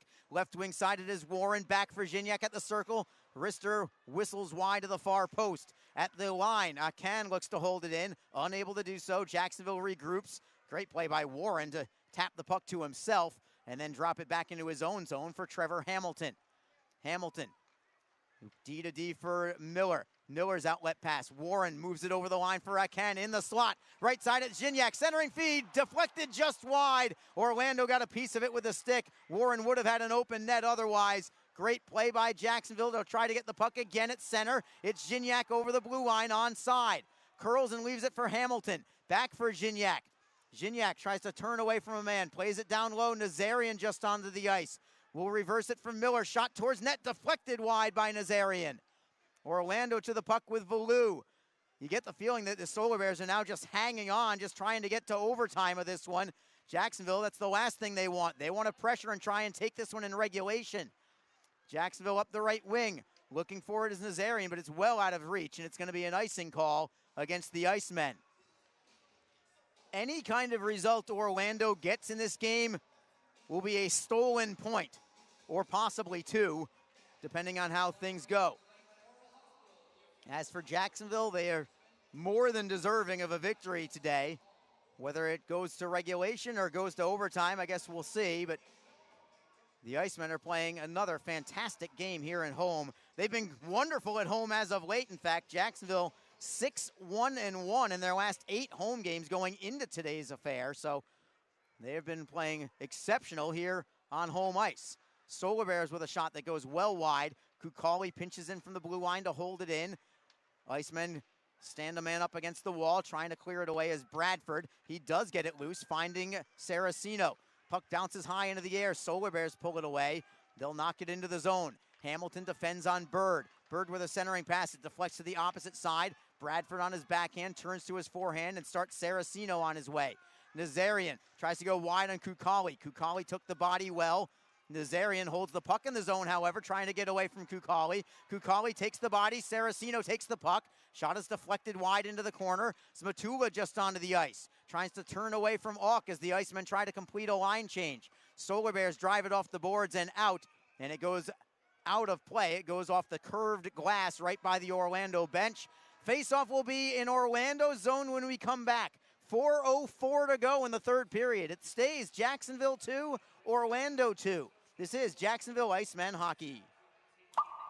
Ever wish we could get a new house? Yes, and Community First is freezing mortgage rates for up to 75 days, and they pay closing costs.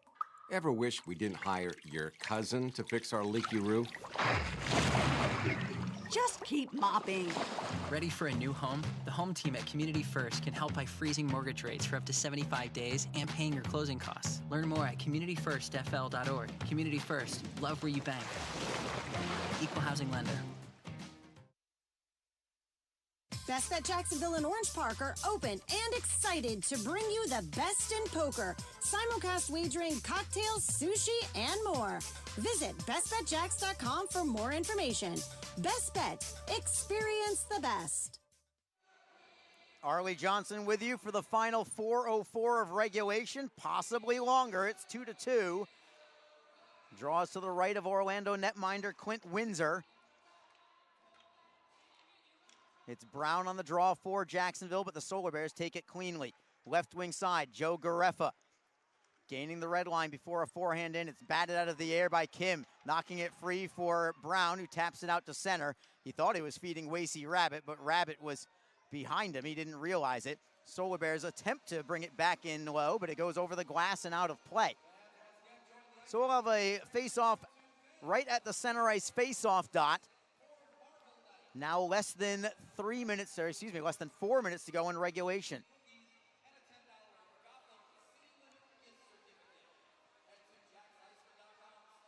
Brandon Gignac, who's been all over the ice yet again for Jacksonville, along with Brendan Warren and Pascal Acan. Icemen win the draw. It is Michael Kim, left wing side. Cross ice for Brendan Warren. Tries to step around Auk. Couldn't do it. Auk stepped up and made the play. And now is Orlando with a steal. J.J. Pickenett skates into the offensive end. Being ridden into the corner. Solar Bears play it behind the net. Taking the body is Miller. Gignac takes the puck for the Icemen. Gignac from center ice, driving it in off the boards. Karams right off the kick plate, right back to Windsor, who will be forced to take the face-off. And Jacksonville gets another offensive zone face-off with 3:21 to go in the third period.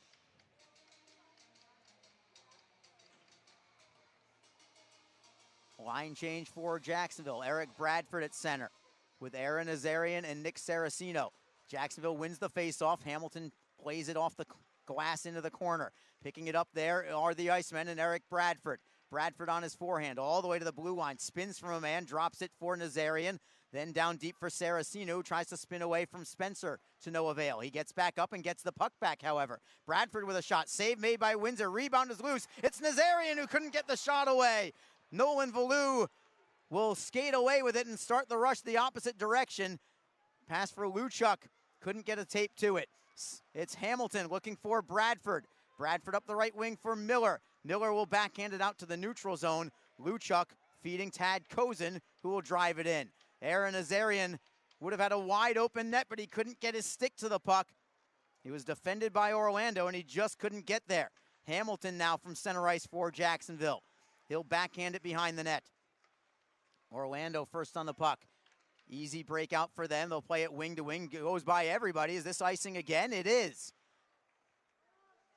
Not exaggerating here. I'm guessing it's probably about 20 icing calls on Orlando this game today. 2:18 remaining in the third period. Jacksonville trying to win this one in regulation.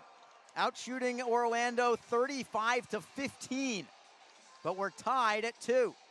Mike Zmatula on the faceoff for Jacksonville. Orlando wins it, and they'll skate to center. Luchuk dropping it back into his own end for Kukali, who has to give chase.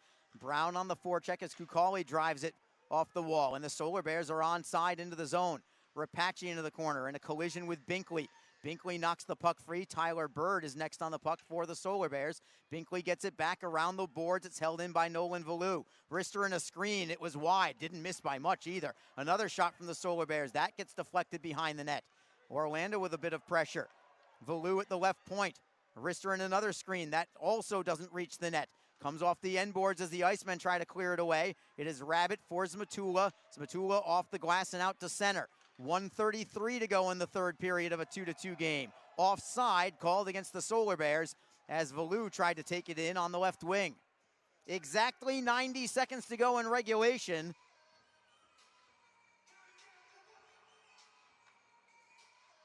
And we'll have a draw outside Jacksonville's blue line. The Icemen have Brandon Gignac, Brendan Warren, and Pascal Acan on the ice.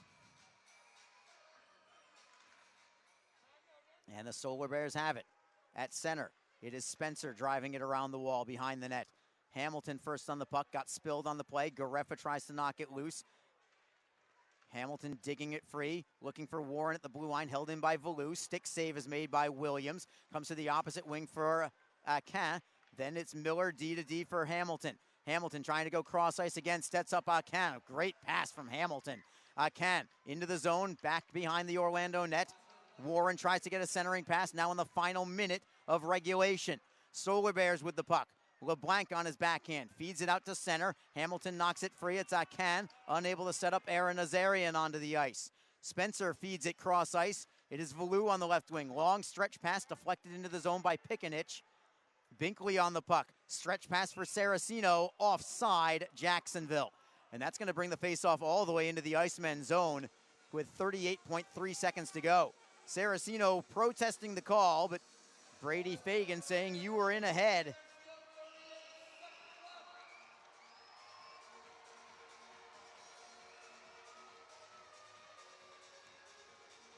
Draw will be to the right side of Charles Williams. Critical face-off for Jacksonville. Eric Bradford on the draw for the Icemen. Against Mark Topping, Orlando wins the draw at the blue line. It's Kukali playing it behind the net for Topping. Binkley defends on him. Topping with a centering pass goes all the way to the line for Kukali. His shot is deflected. It goes off the netting. It's out of play. Face-off will be back in Jacksonville's end. It will remain there with 26.3 seconds to go. And the Icemen will change up their forward line. They're actually going to go with 3 centermen on the ice. Derek Lodermeyer will take the draw. Christopher Brown is out there, and just in case, Wasey Rabbit is too. Lodermeyer against Topping on the face-off to the right of Williams. Puck is down. It is won by the Solar Bears. Kukali at the left point. Again, dropping it behind the net for Kozin. Kozin turns at the right wing corner. Binkley takes it away from him. He'll try the opposite wing. 15 seconds to go in the period. Can Brown clear it away? It's driven on goal by Luchuk. I believe Williams got a piece of it. The Icemen trying to skate out of the zone with 7 seconds to go. It is played off the glass and out to center ice. 2 seconds to go, and we will head to overtime. The Icemen, despite outshooting Orlando 37-17 today, will have to play some extra hockey. And perhaps it will have to come down to overtime for the Icemen to get the victory. But they would take the win any way they can get it. Each team guaranteed 1 point today, and now it's just a matter of who gets the extra one. The Icemen have been very, very good in overtime if it ends specifically in overtime. The Icemen are 5-1 in games that end in overtime. However, the one overtime loss, you guessed it, to Orlando. As for the Solar Bears, they are 3-3 in overtime. If we go beyond overtime to a shootout, that's where it's not as good for Jacksonville. They want to win this in the next 7 minutes. In shootouts, the Icemen are 0-3, while the Solar Bears are 2-1 in shootouts. The Icemen have been very good, especially at home in overtime. And we'll go to 3-on-3 hockey.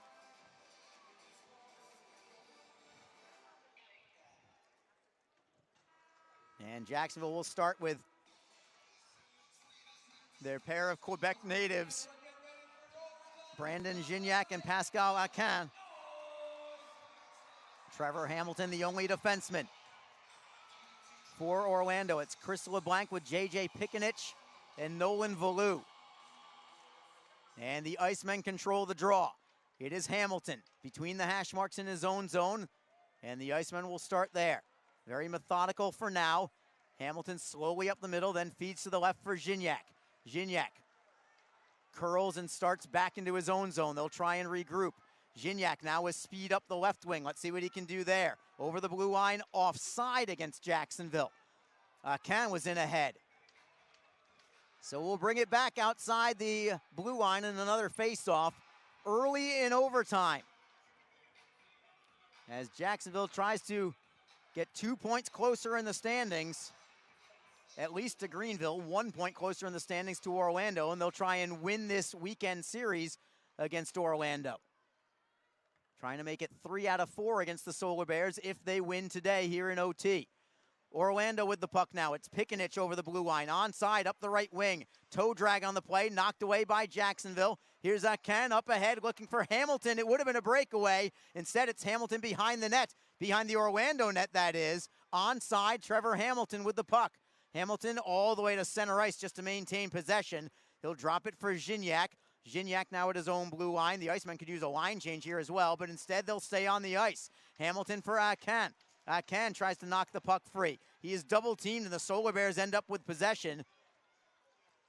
It is Chris LeBlanc in the neutral zone, flipping it back to center ice for Matthew Spencer. And the Icemen finally get a full line change out on the ice, but the Solar Bears have the puck. It's Topping for Luchuk. Luchuk in ahead of the play, and they're going to call that one offside. So a face-off outside the Jacksonville blue line. Both teams having trouble getting started here in this OT session. We're a minute 20 into overtime, 5:40 to go. Remember, in ECHL play, it's 7-minute overtime sessions, not 5 minutes like it is in the National Hockey League. Puck is down, and the Icemen win it, at least for now. Michael Kim tries to knock it free from Topping. Finally, he does, and he'll take it behind his own net.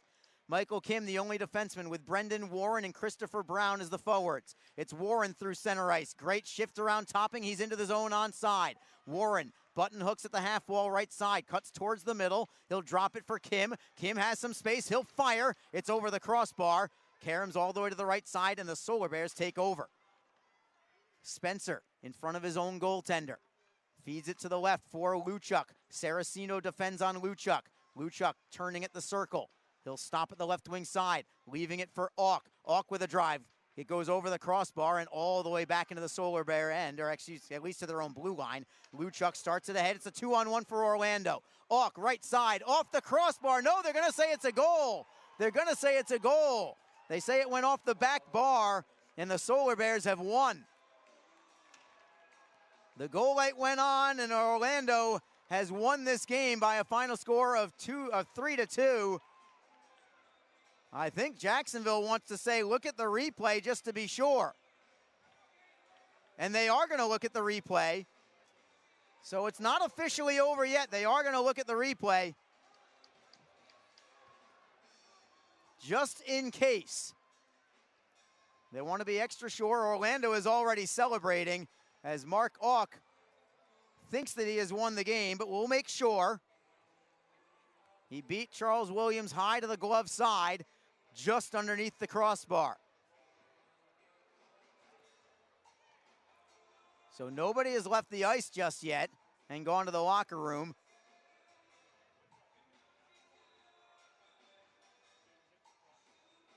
So let's make it official here and see if this is indeed a game winner for Mark Auk of the Solar Bears.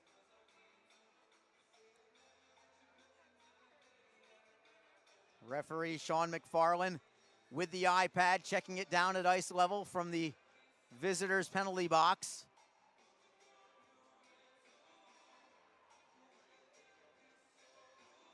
The call on the ice is a goal. So I think they need something to give confirmation as to whether it did in fact cross the goal line.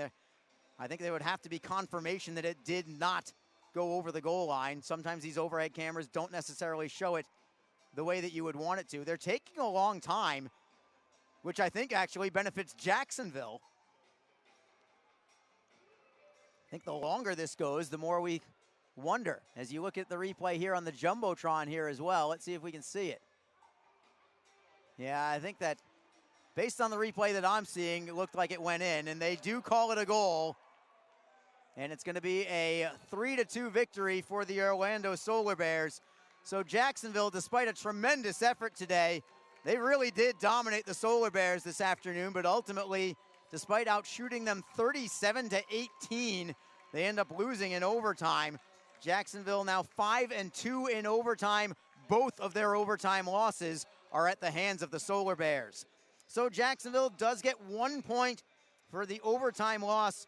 They are still at 500 on the season, 14 wins, 14 losses, now 2 overtime losses, 3 shootout losses. Their extra point in the standings, 33 points for them. And for Orlando, they get a victory now, 19-13, 3-1. They're up to 42 points on the season. South Carolina has also won today, so Jacksonville unable to gain any ground on the teams that are in front of them. They do gain 1 point on Greenville, but that is all. Speaking of Greenville, the Icemen will have a 3-game series with the Swamp Rabbits next weekend. Their only home game the remainder of the week is going to be Friday night here at home against Greenville, and before heading off to the upstate to face the Swamp Rabbits on Saturday night and Sunday afternoon. But for this one, it does not go the way of Jacksonville, despite the way that they played. Head coach Jason Christie can't be too upset with the performance of his club. They played great. They just didn't get the result. Sometimes it goes that way. Or, as Alex Reed would say, my broadcast partner, that's hockey. And today, that is hockey. Jacksonville outperforms Orlando. They don't get the result. They end up falling in overtime by a final score of 3-2. Thank you so much to Gemstone Media. Thank you so much to our off-ice officials who worked so hard here throughout the game, not only today, but all of the games here in Jacksonville for seasons and seasons worth of work. They have done a great job and continue to do so. This is Arlie Johnson saying goodnight on behalf of my broadcast partner, Alex Reed, as well. We will see you again Friday night right back here at the Publix rink at the Veterans Memorial Arena. Next home game for Jacksonville, Friday at 7 as Jacksonville hosts Greenville. Until then, have a wonderful rest of your day, and we'll see you in a few days. Let's go, Icemen.